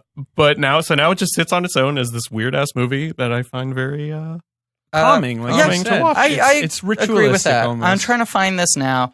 There was rewatch it. a list of the things they were going to do. According to the screenwriter, Akiva Goldsman, if the movie did receive a sequel, it would have been about the Robinson family making it to Alpha Prime. However, they discovered that Alpha Prime is already populated with humans because they previously went through a wormhole in the first movie that sends them into the future. Great, so it's the same fucking thing again? There would sounds also terrible. have been a subplot with Judy Robinson creating a cure for Dr. Smith to prevent the spider infection from turning into Spider Smith, and Penny ending up receiving the same color changing abilities as Blarp. That sounds great. Yeah. Great. I'm back on board. Yeah. Goldsman, make this. Now, it's unfair that Goldsman is now running Star Trek Discovery. Like, Well, it's good so far. it is good. The show is good. I credit to Goldsman, but Also, it is crazy. That if I can correct and he also myself, won an Oscar. The IMDb trivia fact doesn't say Future Will's dialogue is entirely dubbed because he didn't have the vocal range. The term is the vocal scale. What the fuck does that mean? Okay. Yeah. But yes, Goldsman, he wrote many a movie like this one, which I now think is terrible, that when I was a certain age just blew my mind. And continues Beautiful to Mind. write He wrote them. A Beautiful Mind, He right? did. Won an That's Oscar. another one And that, he wrote iRobot. that blew my mind at a certain point. The Batman Forever, obviously. Right. And Batman and Robin. Batman and Robin in a different way. Sure. And many others. Like, God, he's fascinating. He's a terrible writer in He many also made ways, A but Winter's he's been Tale. such a big part of director. my life. Right, because Yeah. if you're a kid of the late 90s, I think that's true. Akiva Goldsman. I mean, look, only true 90s kids will understand this All episode. right. This movie grossed $69 million domestic. It grossed $136 worldwide on an $80 million budget, which is not great. No. But it wasn't like a catastrophic failure. No. It just didn't do very well. Okay, on the subject of catastrophic failures, this year Akiva Goldsman either produced, wrote, or did both on The Dark Tower, King Arthur, Legend of the Sword, Transformers. He's in charge of all these like writers' rooms, right? And Rings. Right. Rings. He was he was in charge of the Transformers writers' room. Right. I think he was in the Dark Universe writers' room. Sure, put him in there. He's in these writers' rooms. They just shelved Bride of Frankenstein, by the way, so we have no idea if the like as of today. Yeah. Oh man, I know. that's the one I wanted to see just because Bill Condon's been dicking around for like 15 years making I just everything hope there's but never Bride of another one, Frankenstein. and so that movie is the only movie with the Dark Universe logo in front Sure. of it. Like, because that would almost make it like Lost in Space, right? Yes. It's like, what was this? Was there a plan? There were so many plans. You watch fucking whatchamacallit, Beauty and the Beast, and it's like Bill Condon just wants to make Bride of Frankenstein. Let him make Bride of Frankenstein. Beauty and the Beast barely functions as a Beauty and the Beast movie because he's so busy trying to make Bride of Frankenstein. That's just great. Number one at the box office Is Lost in Space. April 3rd, 1998. And is what's Lost historic in Space about with it- $20.1 million. A fine opening weekend, but it's historic because it dethrones Titanic's 15 straight week run at number one. Correct. They It is called the movie first The Iceberg. The first movie to defeat the Titanic, which has only dropped 24%. Insane. In its 16th week, it has made $530 million and $11 million on its 16th weekend. It's got 70 million more to make. It's completely bonkers. Bonker. Good movie. Number 3 is a Bruce Willis film. It's a new entry this week. Mercury Rising? You got it. I want to see that one. My parents would not let me. This autistic kid has like a secret in his head. Puzzle and books. we will portray this sensitively. Hasn't he like cracked the NSA's That sounds security right. system Yeah, through yeah. puzzle books or Why something? the fuck's it called Mercury Rising? no That idea. sounds like it's about like a temperature problem. I want to see that movie so badly because it was about a weird boy. Number 4 at the box office is another movie I saw on this trip to America that we took, where I saw Lost in Space twice and maybe other things. Mm-hmm. It was a reissue of a hit of the 70s, and I went to see it with my grandmother in Utica. Grease? Just the two of us. Grease. Wow. We had a great time. I remember this time period vividly. Number 5 is a Travolta movie. That's kind of a box office flop, weirdly, even though it's a good movie. Comedy, drama, dramedy. It's dramedy, I guess. Michael Jordan. Gets 2 Oscar nominations. Primary Colors? Primary Colors. How does he do it?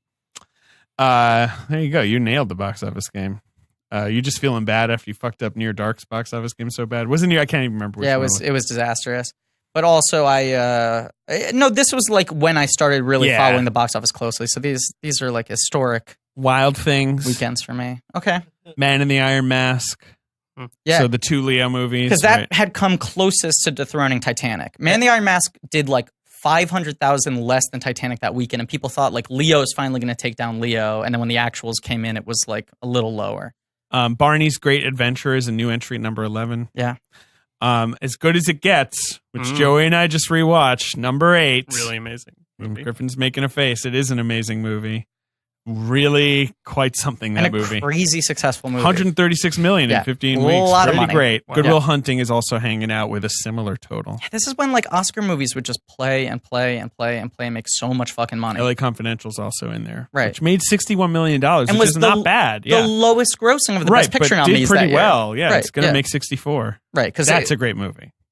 Joey, Hmm. you weren't paying attention, but that's a great movie. LA Confidential. Oh, yeah. We both love that movie. it's a great movie. I gotta leave. I gotta go to the doctor. Yeah. You gotta pee. We've been talking. Lost in Space. We did it. We did it. Joey, thank you so much for being on Thank the show. you so much for having me. People can follow I'm you so on glad we decided on this movie. I think this Yeah. this was just so the right call. I hope everyone goes back. Everyone who is like, what the hell kind of choice is this? Now Mhm. goes back to Netflix and rewatches It's it kinda and worth rediscovers watching. the wonder. At Yeah, least there's watches some the wonder. first hour. Yeah. You can quit after the yeah. first hour. But then Yeah, go straight to the And end then credits go to the hear end credits. Right. And listen to that Dun, over dun, dun, dun, dun. and over again, Yeah. and try to find it, find that and the score for this movie online to try to listen to them. They're quite hard to find. Well, and apparently John Williams, I think, did the score for the TV show, Oh. but they didn't have the rights to any of the John Williams stuff. Right, so there's zero they, references right, to it. yeah. Other than the theme song at the end. Anyway, Weird. thank you so much for being on the show. People Thanks so should much. follow you on Twitter. Yeah, Yes. better Twitter than mine. Hot Broadway Oh. takes. Mostly theater. Be warned, Joey C. Sims. Joey C. Sims, seriously. You Sims boys like using the middle initial on Twitter. Hey, man, we got there late. I got there way later, I think. Yep. Thank you all for listening. Please remember to rate, review, subscribe. Go to blinkies.red.com for some real nerdy shit. Thank you to Ange Ferguda for our social media, Joe Bone and Pat Reynolds for our artwork, Lane Montgomery for our theme song, and as always, the dad, the bad, and the cat. Great.